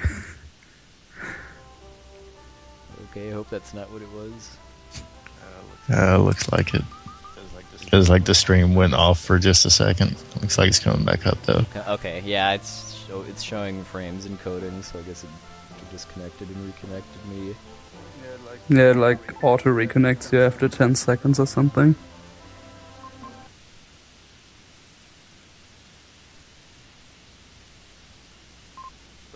But it's already back.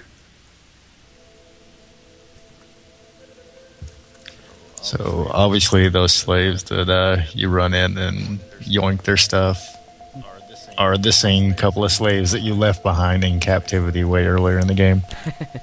Yep. They Like, finally will got their this hands on something shiny to be able to bargain their way out of slavery, and nope. Will this just not give a damn about crimes against humanity? Okay, I think I got the jewel from the maid. I was kind of distracted by the stream issue. I'll know if I still have the apple in my inventory next time I go in.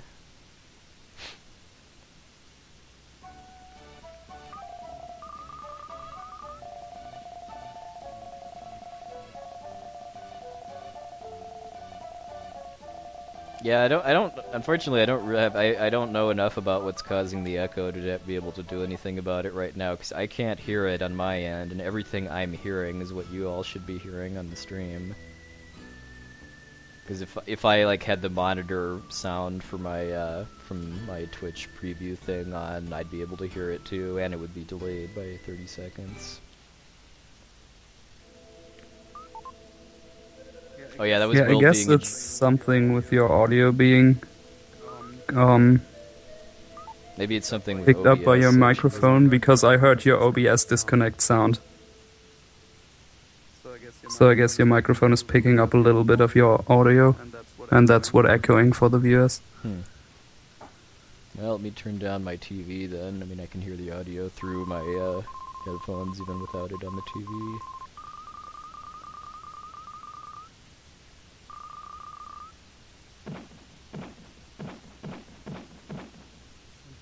Now it's time for bacon strips and bacon strips and bacon strips. Bacon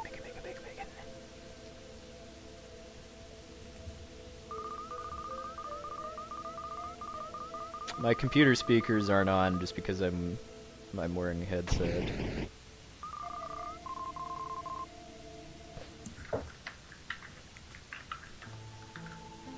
Yeah, I'm gonna save the recordings on Twitch TV.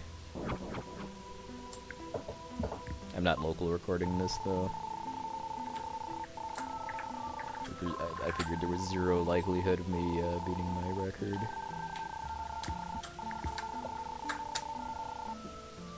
Later, buoy.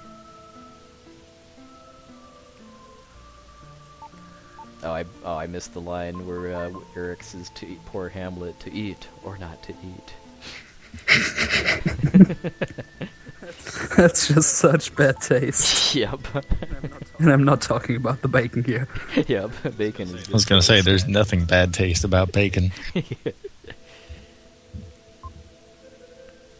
Oh, fun fact, my mom has actually been to the ruins of Angkor Wat in real life, because she went on a vacation to Cambodia a couple years ago, which is where Angkor Wat is.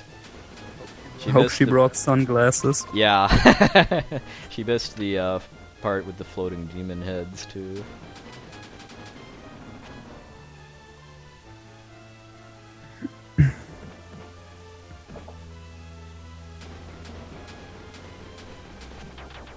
So for this fight is a little faster because of having that strength jewel from Euro.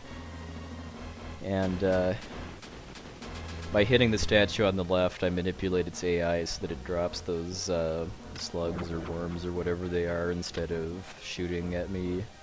If I'm good enough, I can avoid getting hit at all by the right statue then.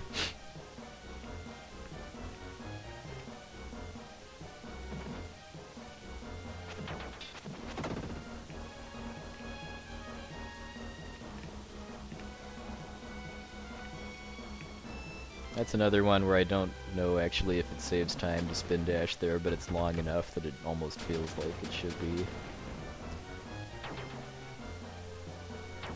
That seems like you would be at worst breaking even on that. Mm-hmm. Hey Legolas, thank you.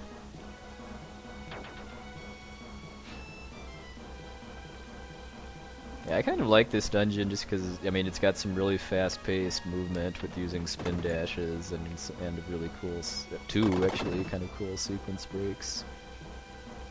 This garden is annoying though just because there's these flies which follow the birds or jerks rule and have this really fast and random movement.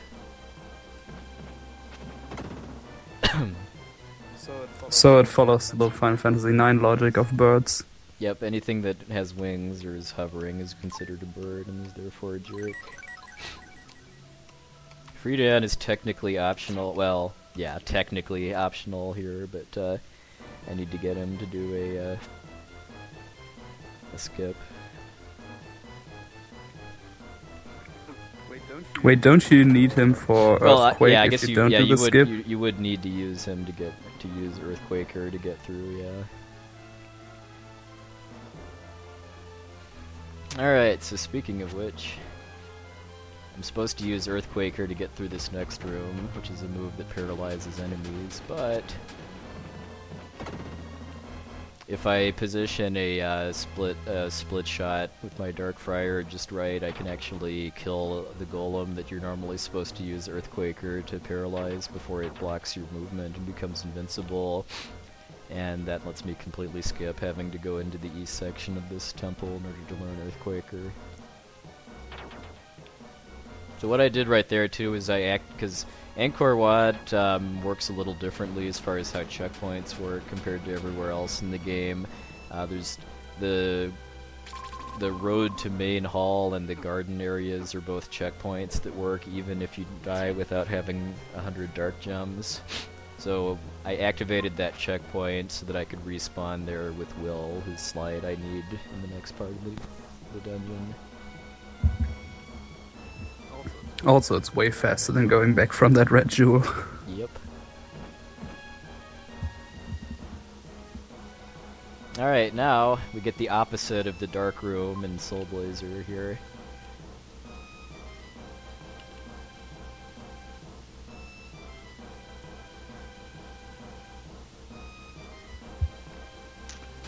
There's sunglasses that you can find in the I think in the road to main hall area that let you actually see what you're doing in that room. But if you know where you're But going, puwexil's mom took them. Yep. Yeah. Being able to see where you're going is overrated anyway. That's why blind didn't do anything in FF6. Oops, actually, I was trying to do a little minor skip there where you can actually, if you open a treasure chest that does not have a key item in it, that doesn't have the dramatic fanfare, you can hold your charge power. Then, so if I hadn't have done that jump attack there, I could have kept my charge and then started the spin dash without having to wait to recharge. Oops. Surprised I didn't get hit there.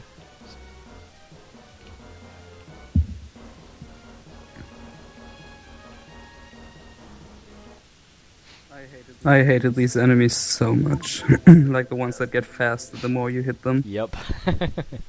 When you're actually trying to clear out the rooms for the stats, it's so bad. Yeah, they're kind of like the race cars in Soul Blazer. Oh, and then normally the camera's supposed to zoom out and show you this future city that has Enix buildings in it too, by the way. But because I used the world map zoom skip when I entered Angkor Wat, it messes up the camera for that cutscene and makes it look all flat and weird.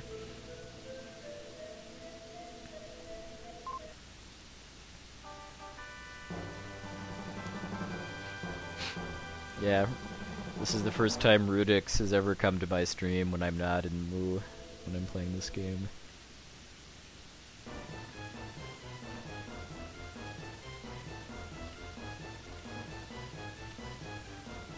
So if this were an any % run, I would actually just want to suicide immediately after getting the Gorgon flower, but there's a jewel I have to get that requires jumping down this hole here. It's on top of, because it's on top of this ledge here. There's no other way to get there. Also, suiciding here doesn't really save that much time, just because of the checkpoints. Checkpoints only work when you enter the area from north to south, so there isn't really any way to like skip them.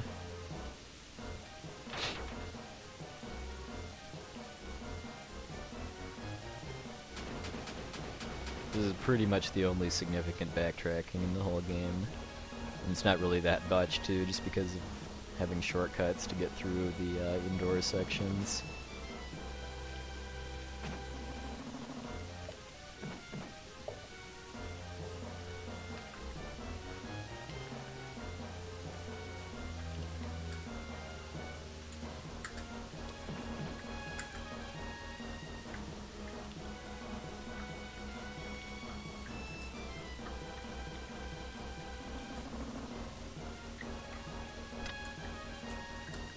Yeah, the three games are related through kind of themes of like death and reincarnation and resurrection of the world, but and the final boss is the same in each game, but other than that, they're fairly loosely connected. Oh, and Turbo is in all of them too, in some animal form.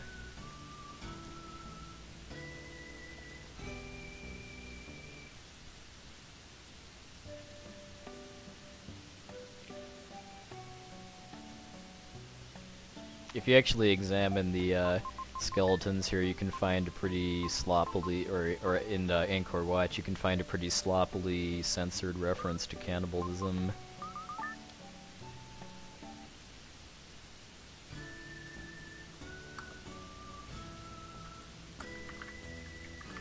The skeleton in the natives' village is a little more subtle about it.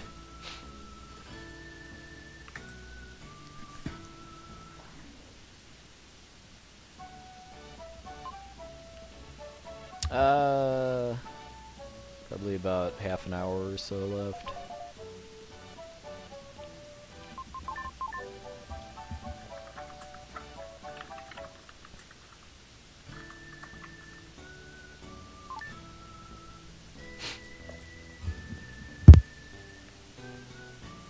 Alright, Alright, it's time for the pyramid. Since I haven't actually fought any bosses since Trollfanger, my stats are pretty far behind now, which is why the pyramid is so dangerous.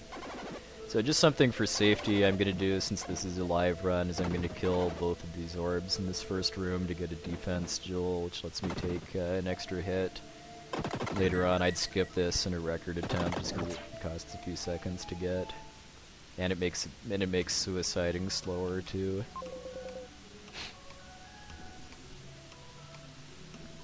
Hey DJ, this has actually been a pretty solid run so far. I mean, I've been doing things a bit differently just for safety, but I haven't died yet.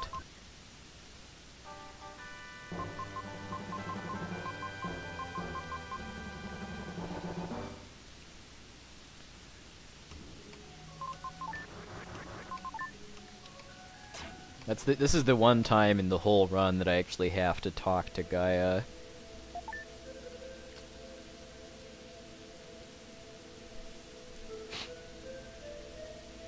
To get the aura, which lets me melt with shadow.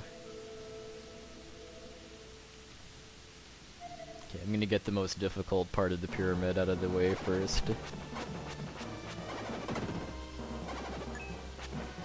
Just because the positioning of these laser orbs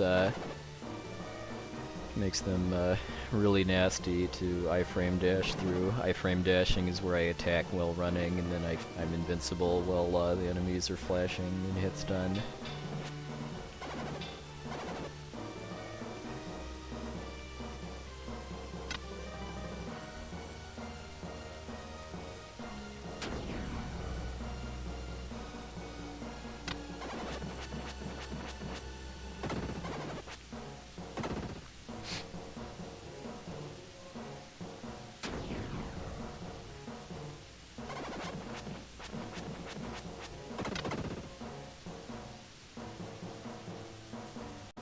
Having to wait for an extra elevator cycle. Wait, what? Is that me? I heard the disconnect sound again. Okay. Yeah, my Yeah, screen went offline. I think your internet had a little bit of a hiccup because Skype cut out for a second also. Okay, well I see it Well, reconnecting I think now. it's back now. I see it reconnecting now.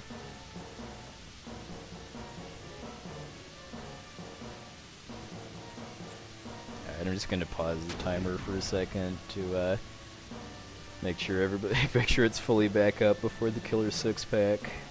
It's back up now. Okay, just...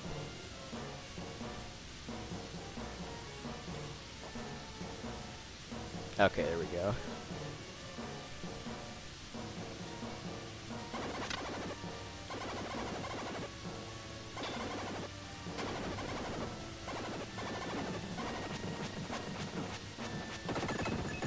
Alright. If I'm good, I can actually kill those 5 orbs without taking a single hit because of lining up the stun lock just right, but I got hit twice there, which is where the defense jewel that I picked up comes in.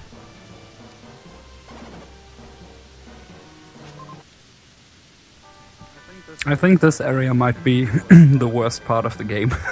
Or the hardest part in a run. It definitely is. Like that whole switch and laser orb thing. I mean, this room here is the hardest part of the game, in my opinion. It and the vampires. There's a reason why we call it the fun room. The killer 6-pack is just... Yep, the 6-pack of laser orbs that's in a... They're spread out far enough that you have to get on top of one of them in order to be able to stun lock enough of them that you're not going to get hit while you're attacking. So much fun.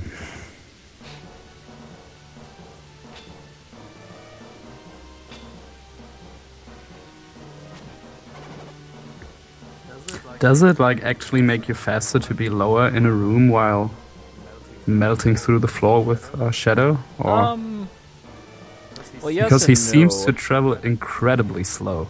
Because you do move faster, like a few frames per pixel or like second faster while dripping than moving, but so I don't know how it lines up, but we are talking frames though in difference between where you drip.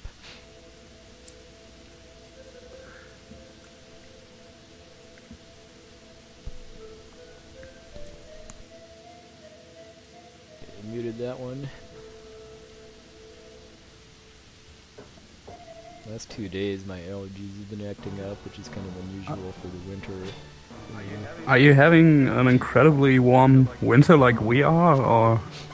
Well, where I lived, December was probably the second coldest one ever around where I live. But the past couple of days, it has been kind of warm for winter.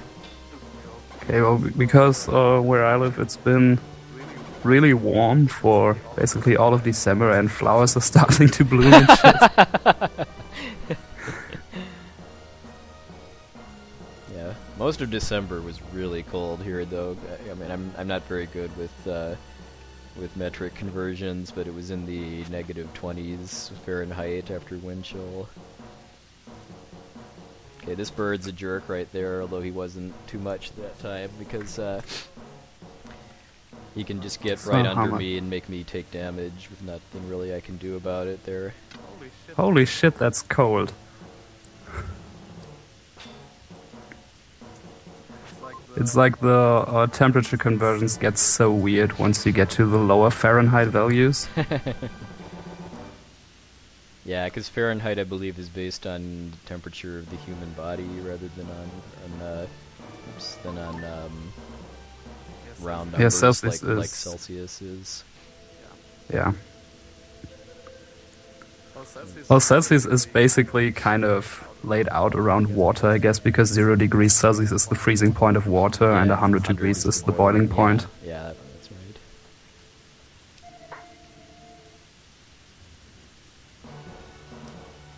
Okay, I'm gonna use safe strats for these orbs here. Because I'm using a slightly riskier route for the pyramid now compared to my 217 run, in that I'm doing all 3 of the rooms that require shadow back to back, whereas in my 217 run I suicided out of all of them, so I could I could get health refills. Oops, I messed up the timing there, so I'm just gonna kill these ones.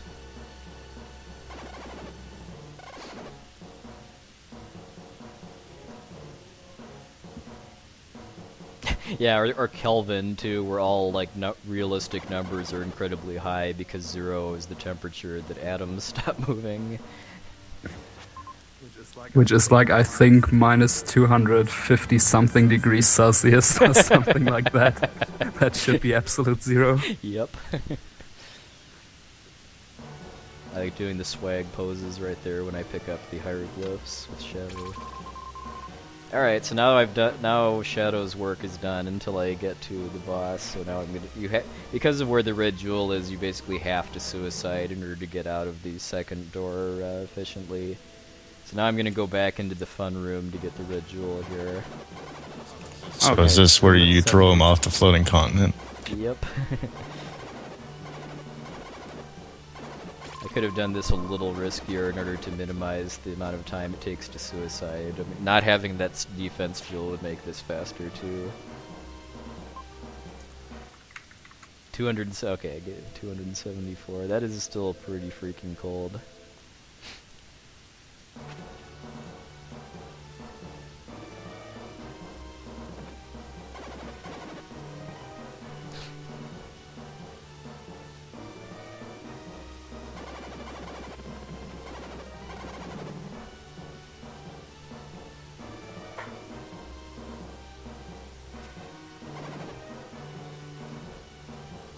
But wow, being corrected by chat just showed me how far behind the stream actually is. Yeah, anytime I sneeze without hitting the mute button in time, it's pretty obvious too. So now we go into this room with this really, really scary looking spiked ceiling that does exactly 1 damage regardless of what your defense stat is. It's just kind of fun. The laser orbs are really, really, really deadly in a speed run, but the spiked ceiling is basically nothing other than just making you waste time if it hits you. And I can spin dash through it too.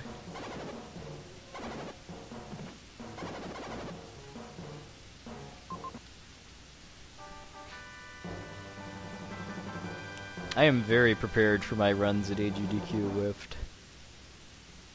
I mean, I don't actually have any, but that doesn't mean I can't get prepared.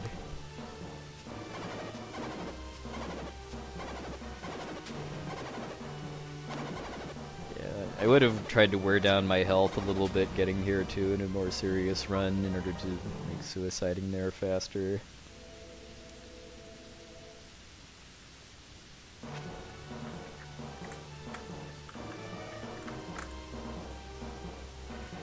And these last two rooms are the easiest ones. This sixth door you can actually use any character you want, but I prefer using Will just that I can use the spin dash for faster movement.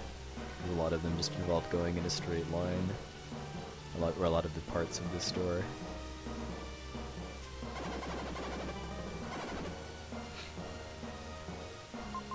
Oops, inventory's full.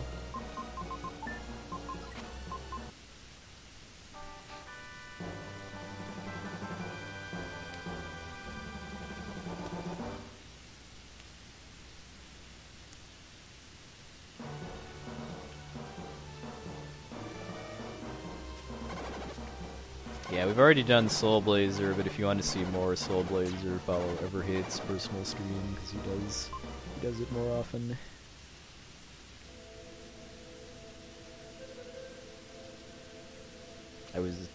You should also do that just because of the lack of Storm Eagle trolling in his run just now. Yeah, it needed to be like one extreme or the other. When everybody started going for huge numbers, like, oh, well, it's pretty much guaranteed now.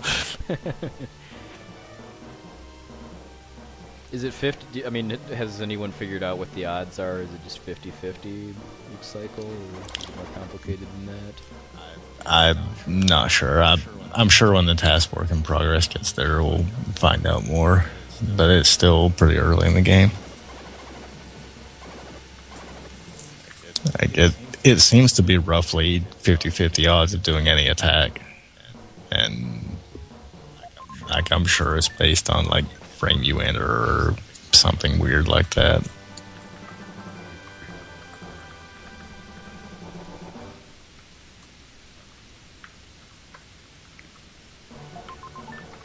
Alright, now we're pretty much done except for the boss. But before we get to the boss, we get to see Will's flame retardant hair gel, and along with one of the darkest, most creepy scenes in any Super Nintendo game. Oh hey, it's the Jackal who we briefly heard about a long time ago.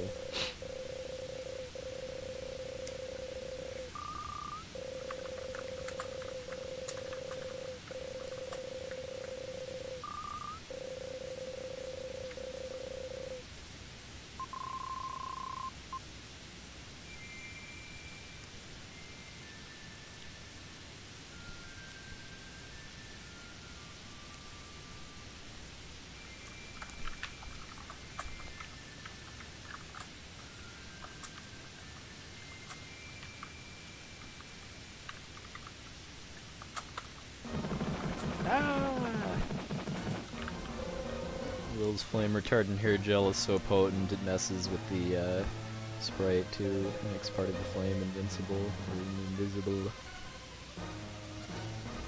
Yeah, the flaming jackal sprite or perler sprite that was for SG2 was way too good. Yep. I actually won the shadow perler just because my run was at like 6 a.m. or so there wasn't a whole lot of competition towards the prizes.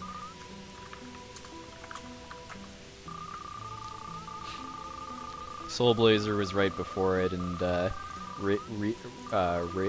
Rafe tried to name the character SGDQ, but did SGDQQ instead, which meant Sleepy Games done quasi-quick. So many lost frames.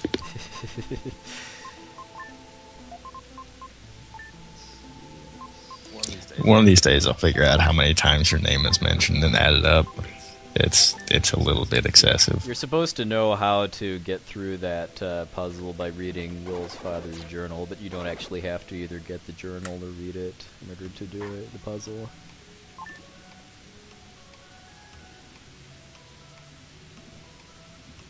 Oh, it's a little more. Or I guess that'd be about right for an any percent run. See, well, for 100% with ending, it's more like about 245 for a decent run.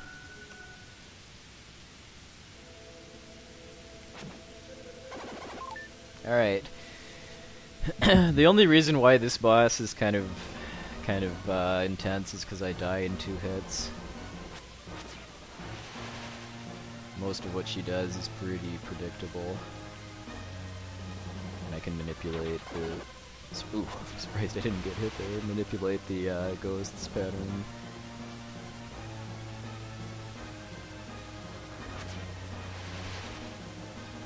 Getting the first hit is a little intense too, just because what she does is a bit random. But once I kind of get her settled into this back and forth rhythm until she's down to half health, it's pretty safe.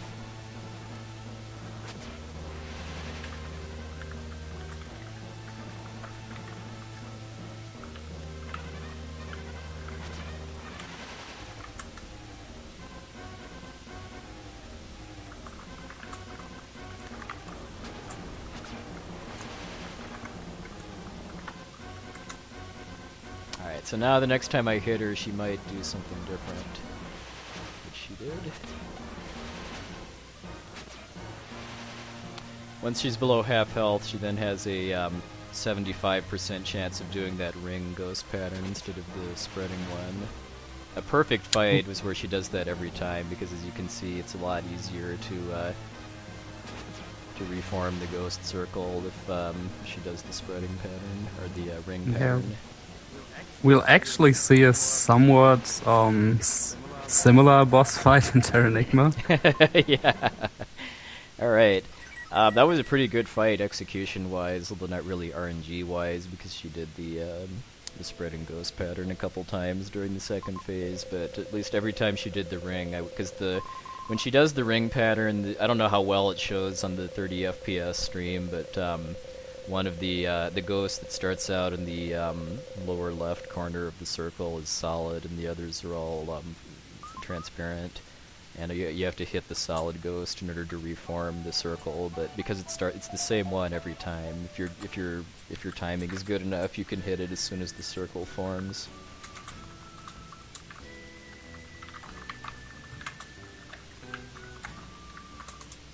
So that was the last real dungeon in the game. Pretty much all that we have left is a boss gauntlet.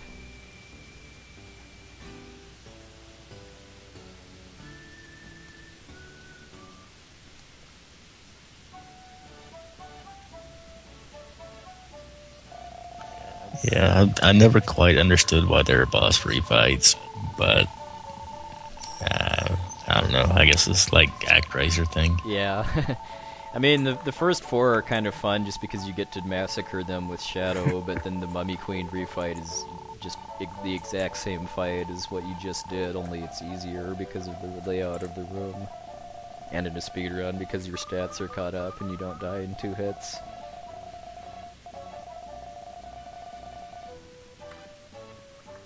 Yes, Terranigma is definitely going to be Machismo %. You can't do the English version without increasing your Machismo stat.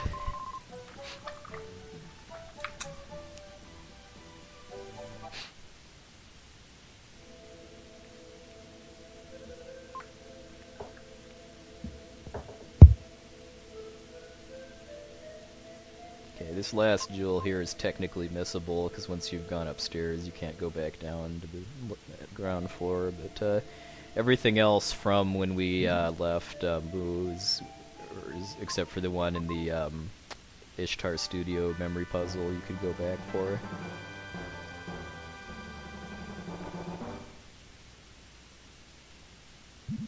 Oops, I actually equipped it.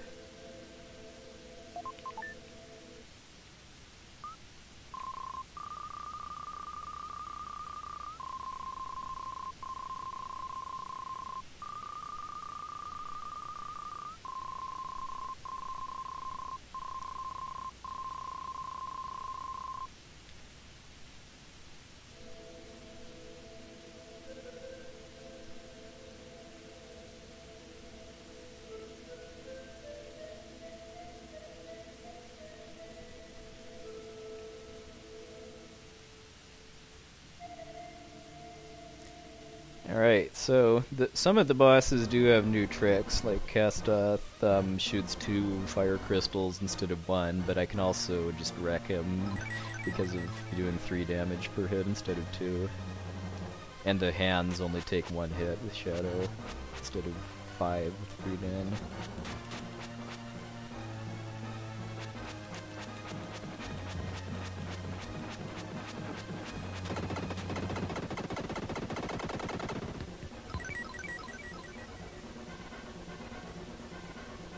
Oh, this is where we get to see the quintet background too, as the background for the boss refights, where the stream blurs together with the overlay for the, or where the game blends in with the overlay for the stream.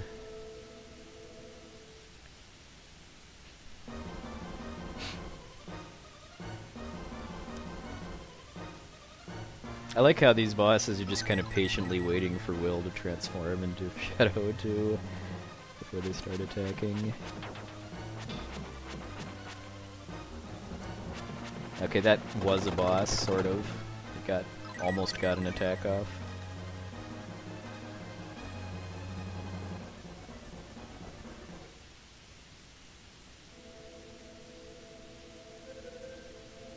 No, there is an English PAL version of Terranigma that was released in England and Australia. They just never made an English NTSC version for North America, just because of silly financial reasons.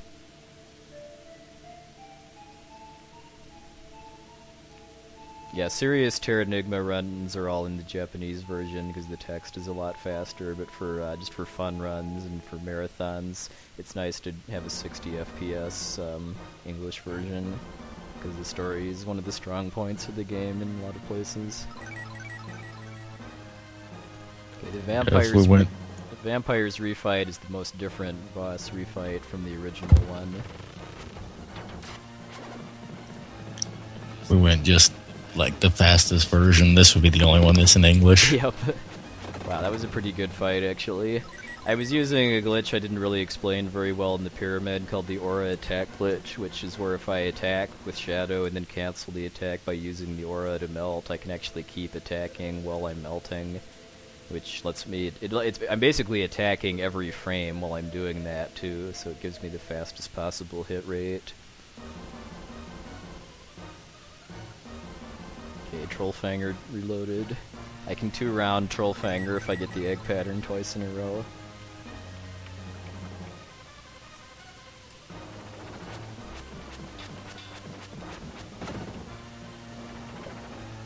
Nope.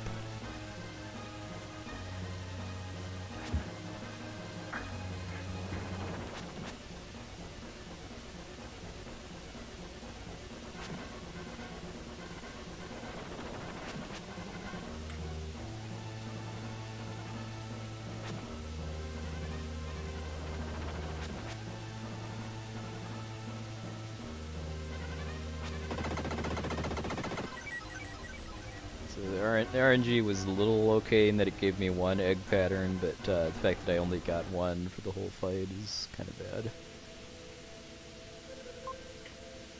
Yay, Kara's gone! Yay! Freed at last!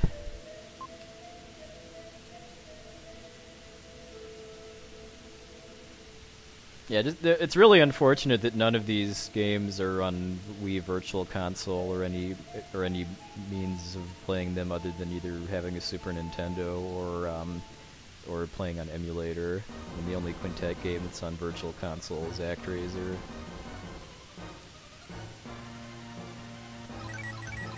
Maybe they'll re-release them on Virtual Console someday. I'm not sure if that's ever going to happen at this point, though. Like, I've seen an interview with the creator of Terranigma. He said he would really, really like the game to be on Virtual Console.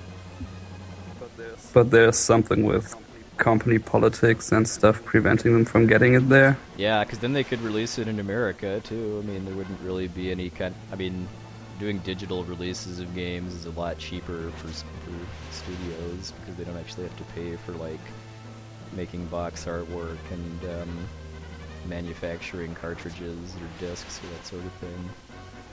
It would basically just be porting the game to the Virtual Console emulator. Yep.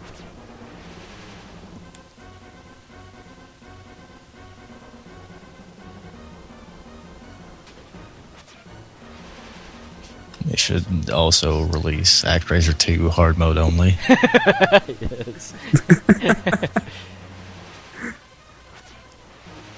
Just still give people the choice between like easy, normal, and hard, and just make it all hard difficulty just the same. See, and then you market it and package it together with 7th Saga. Alright, that was like, a perfect Mummy Queen refight.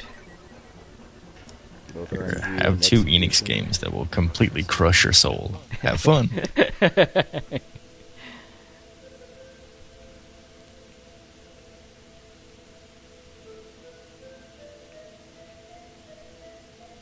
I like how these bosses that I've defeated are now just giving me rides up the tower too for no discernible reason.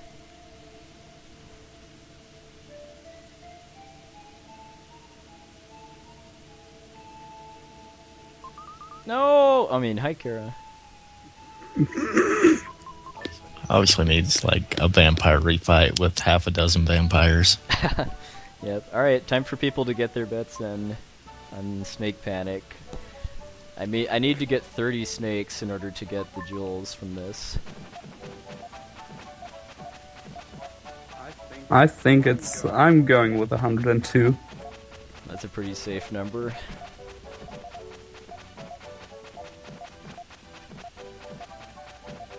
Well, for hype reasons, you should just get 104 today. Yeah, my PB is 103 out of the 30 that you need in order to win.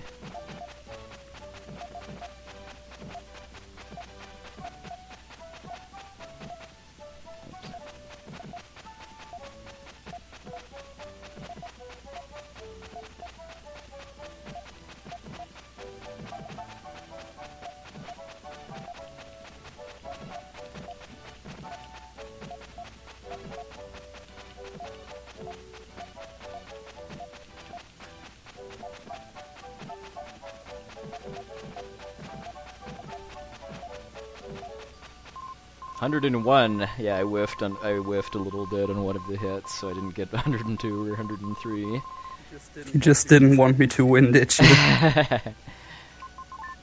Alright, time for Gem's Mansion, which is only visited in 100%. This is, I mean, for being a dungeon that you have to 100% the game to unlock, they could have done a bit more with this place than just have it be a fairly short dungeon where you refight enemies from the diamond mine.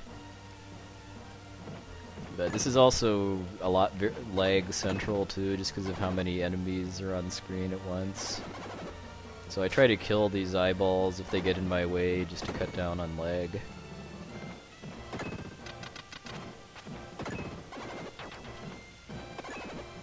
I think the coolest thing about Gem Engine is the boss. Yeah, I really like that idea. Yeah, I'll go through the dialogue before the boss slowly, just in case anybody that's played the game that hasn't actually gotten here.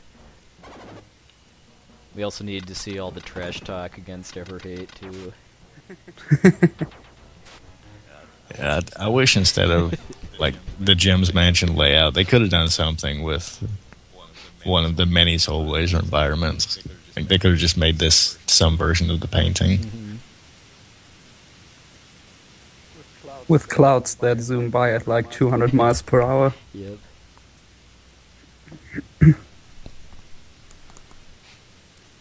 Does this fight actually have 3 conveyor belts in the Japanese version? Yep. I've only done a full playthrough of the Japanese version once, but I don't really remember anything being different about Gem's Mansion.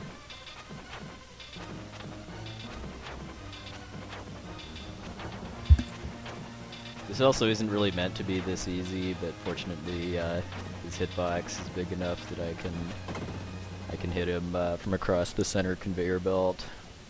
I didn't get the swag finish of jump attacking into him so that I didn't get hit by the last round of fireballs, but that was still a pretty good fight.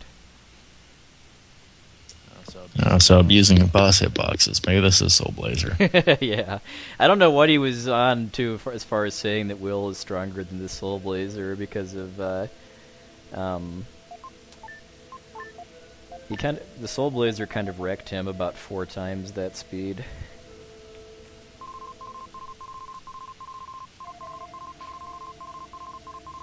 Although if you do any strategy against that boss in Soul Blazer without abusing an herb, it does take quite a while to kill. Mm-hmm.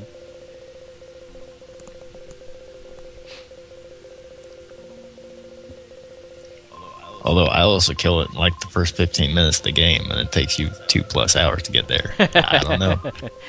Yeah.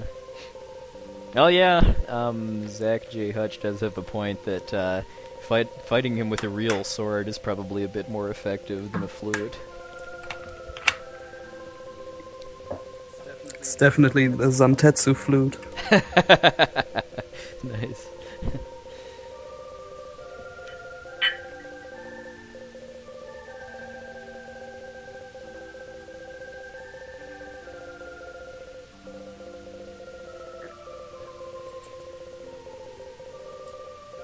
This last cutscene is annoyingly slow. I just want to go fight Dark Gaia already.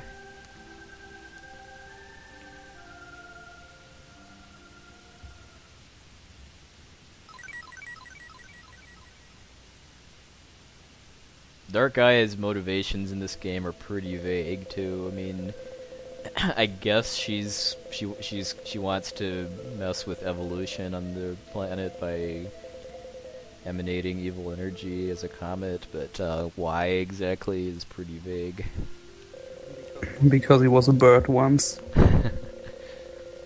Dark Gaia is just trying to stop Will from promoting slavery across the world. Yep.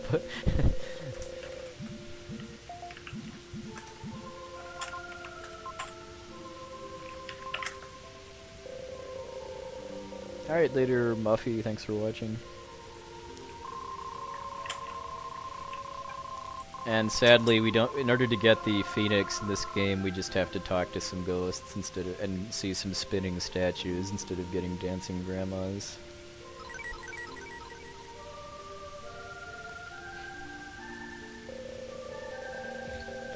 That's probably for the best. There's no telling what would become of the grandmas if they started dancing around Will. They could end up slaves beaten over the head with a leg of yak and then set on fire. and castigated for mourning their parents' murder.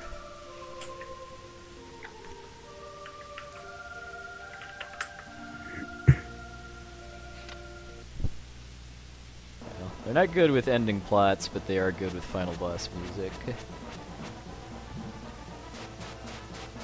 Also, I really like how the first form of Dark Gaia only has half of a life bar, because if it was a full 2 rows, this fight would really overstay its welcome. Just because you cannot get more than 1 hit per cycle here, even if you use the aura attack glitch to attack every frame. Its invulnerability frames are too high to actually get more than 1 hit attack in.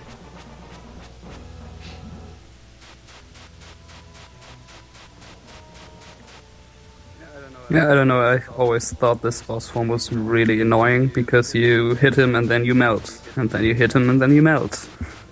It's just, I don't know. It's not the most inspired of boss fights in this game.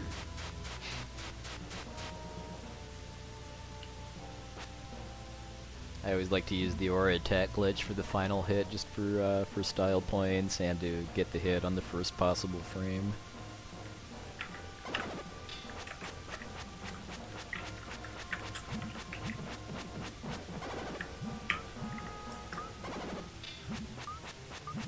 So this final boss is actually really hard until you realize that you can actually guard against the homing shots.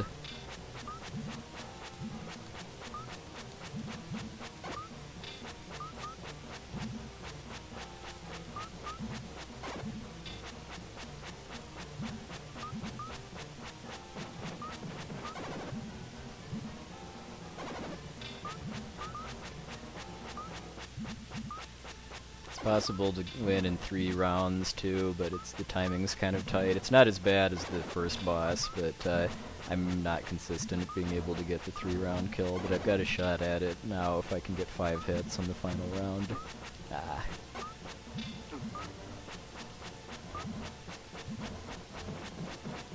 Yes, got it.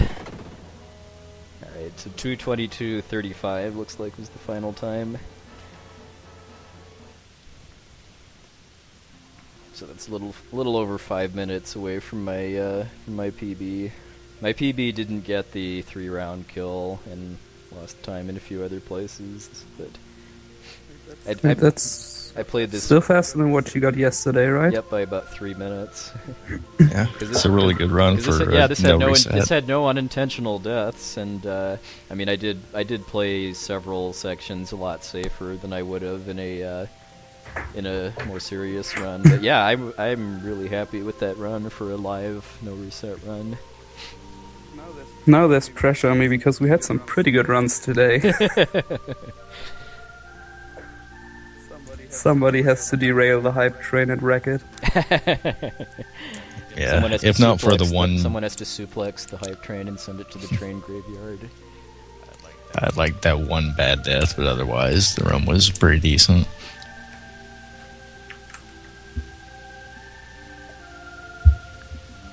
The first half of the ending to this game I really don't like, though, but fortunately there's no user input required, so as soon as I kill Dark Gaia, I can just, if I'm recording, I can just go get a snack or go to the bathroom or something while I wait for the part of the ending that actually has good music to start.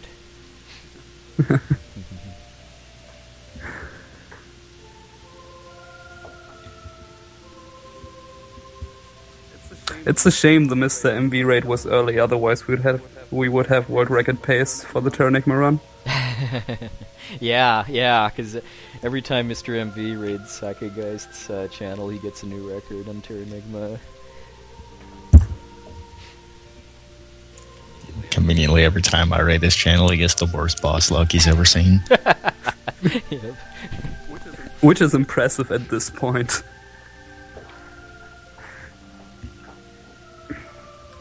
Yeah, we won't have to reset the relay ever. Hate, I'm going with really, really safe strats for the DOS skip.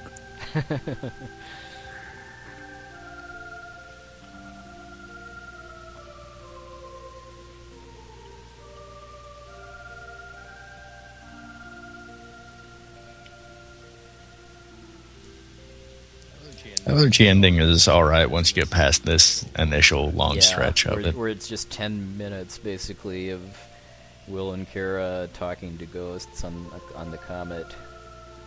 And the ghost telling you that you're biologically engineered superhumans? Yep. And then you get the creepy stalker dialogue from Kara. The entire time Will's wondering how it can enslave ghosts. Where can I attach shackles to this thing?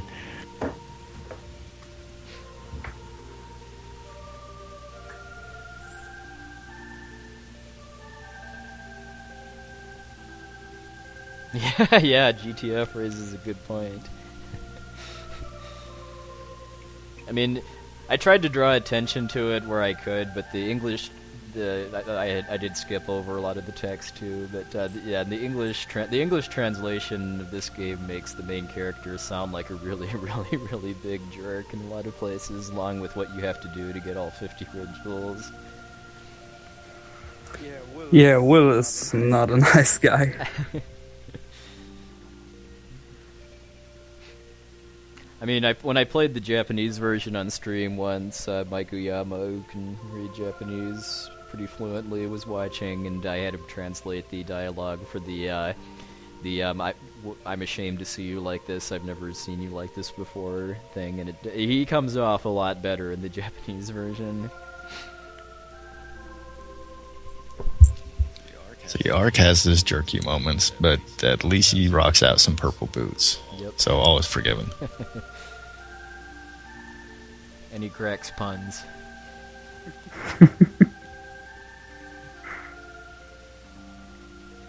Yeah, I think I really have to talk to the soccer guy. That might be the funniest dialogue in the game.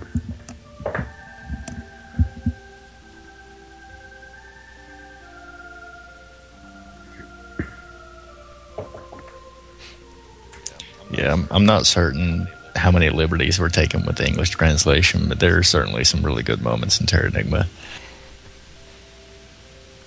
And some very, very cheesy lines.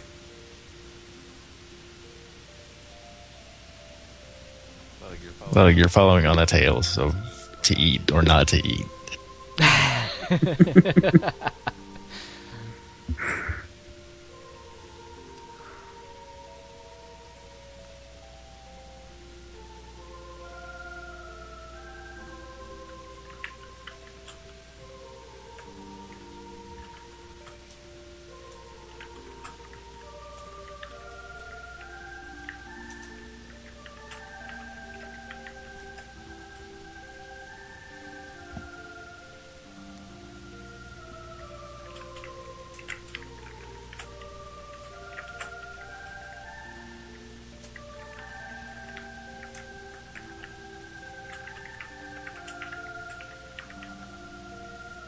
Too bad the stream went down twice, because it'll make highlighting the runs a little more awkward than it should be.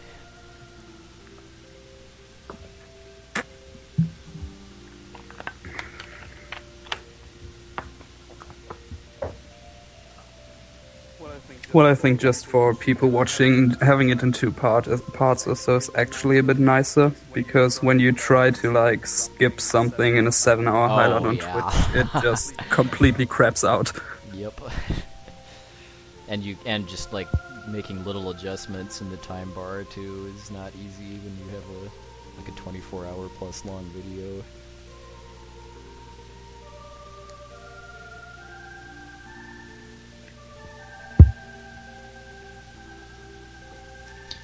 Hopefully this will inspire some people to pick up these games, and we can do full-out relay race at some point next year.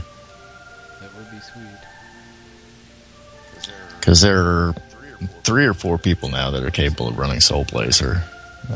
They run different versions, but Terranigma, like on a decent level. Yeah, then there are a couple of people working on IOG. Got the biggest running community right now.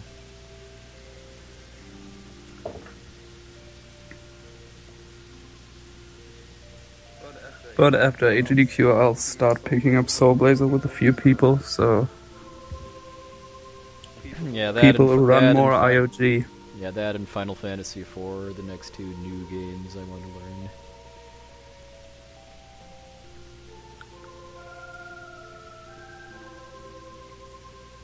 I wish you could frame advance through this part of the ending. Doesn't even have unique music.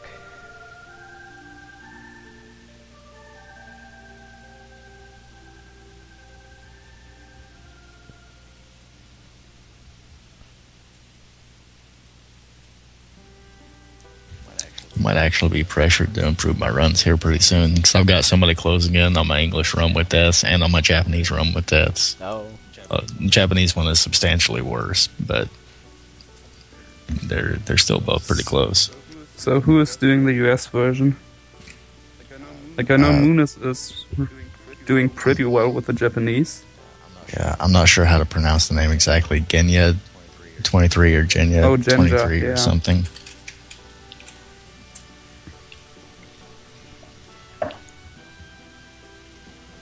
He's got in just a few attempts, he got a sub 2-hour run. If he just gets a clean run without unintentional deaths, he'll be within probably a minute or 2 of my time without having like super refined everything. There have been some new strats developed recently that save some time. Something to go do a run and actually hit those.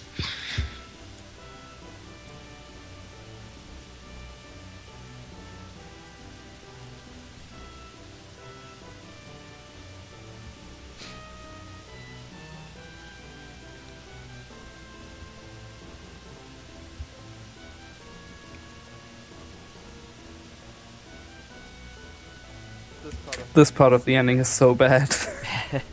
Yeah, at least the music's good now. Even if it's still just 2 people talking in a comment. Yeah, I mean, the talking in Terranigma is also really annoying, but it's also really short, and then you get the amazing music. Yep. With a really well done cutscene as well. Mm-hmm. think Soul Blazer's ending overall is really good. The music is good, and it doesn't overstay its welcome on any given point. It's just kind of like recap of all these people that you apparently don't really did care things for about without in the remembering. speedrun. Yep. You're like, oh, that's cute. They rebuilt sections of towns that I didn't bother to release.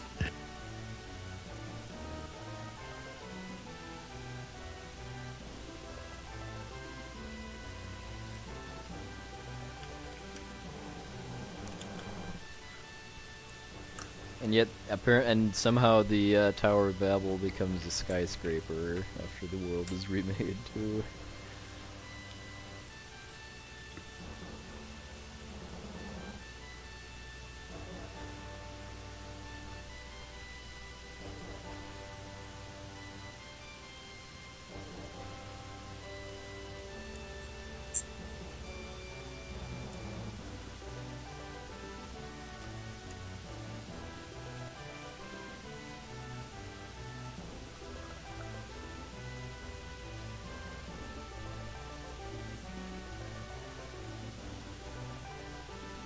Oh, we'll have something better than the bot commands when we get to the bridge building section.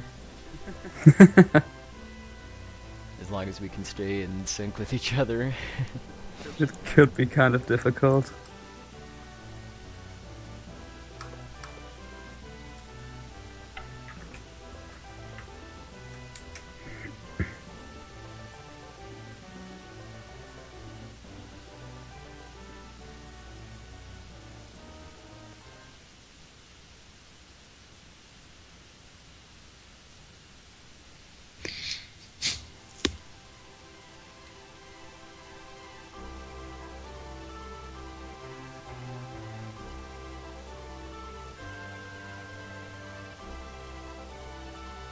Kind of a weird, unique thing about the credits for this game too is that they actually color code the game designers by gender. It isn't really too obvious when it's all Japanese names where they're not even giving you the full first name, just the first letter. And but when it gets to Western sounding names, it's more obvious.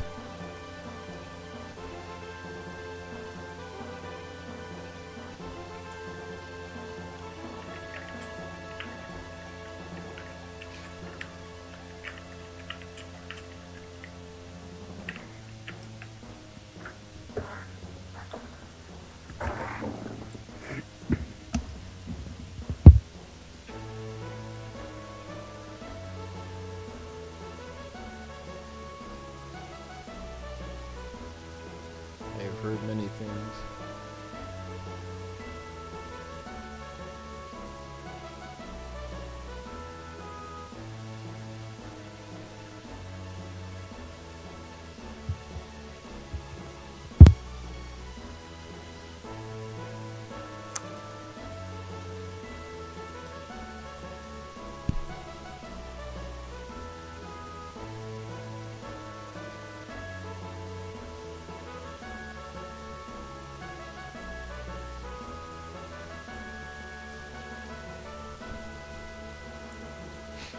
And oh, and all of Will's friends now magically have running animations during this part of the ending.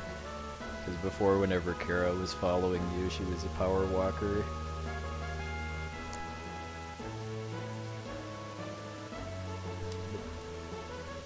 And now she can run. I'm okay with that running animation not being in the rest of the game too, because it looks very silly.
Yeah, all three of us have talked about wanting to do our own gauntlet of the trilogy, but since none of us have learned more than one game yet, we thought it would be fun to get together and just do a relay of our strong game.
Oh, also, speaking of credits, I also love the credits for ActRaiser because both the font for the credits and the music that's playing makes it look exactly like the credits for Monty Python and the Holy Grail.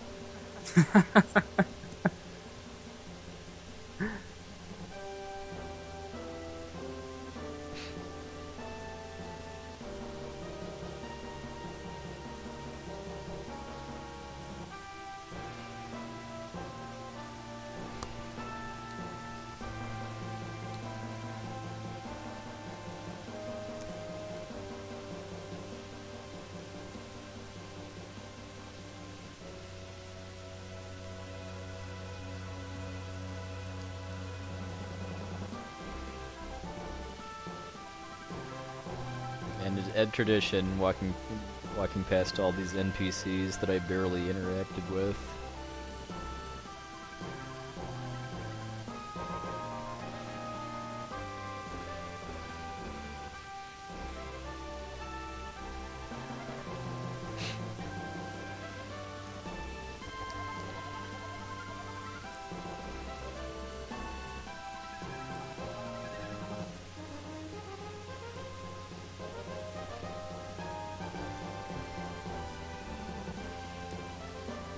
Alright, later, Tinglenator.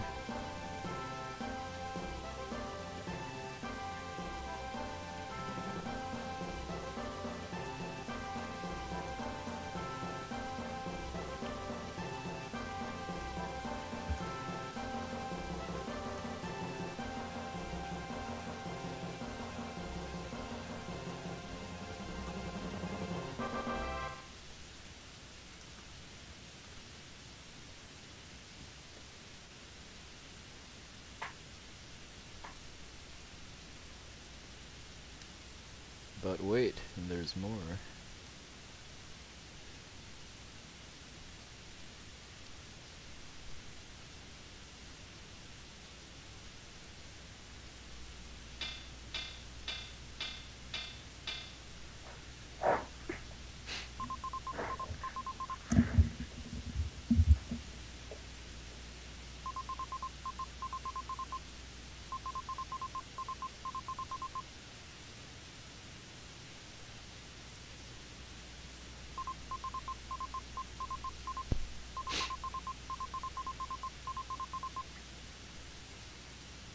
Well, Hamlet is alive, at least until the craving for bacon hits Will too hard to resist.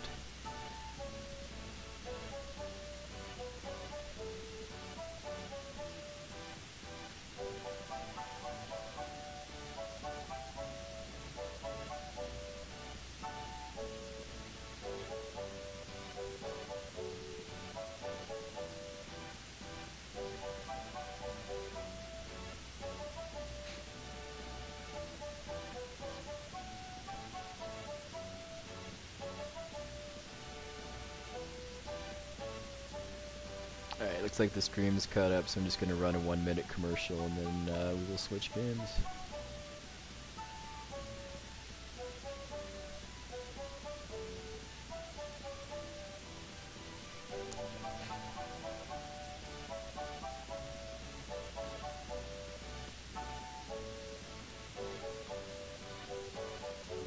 Okay, just tell me when I can go online. Sure.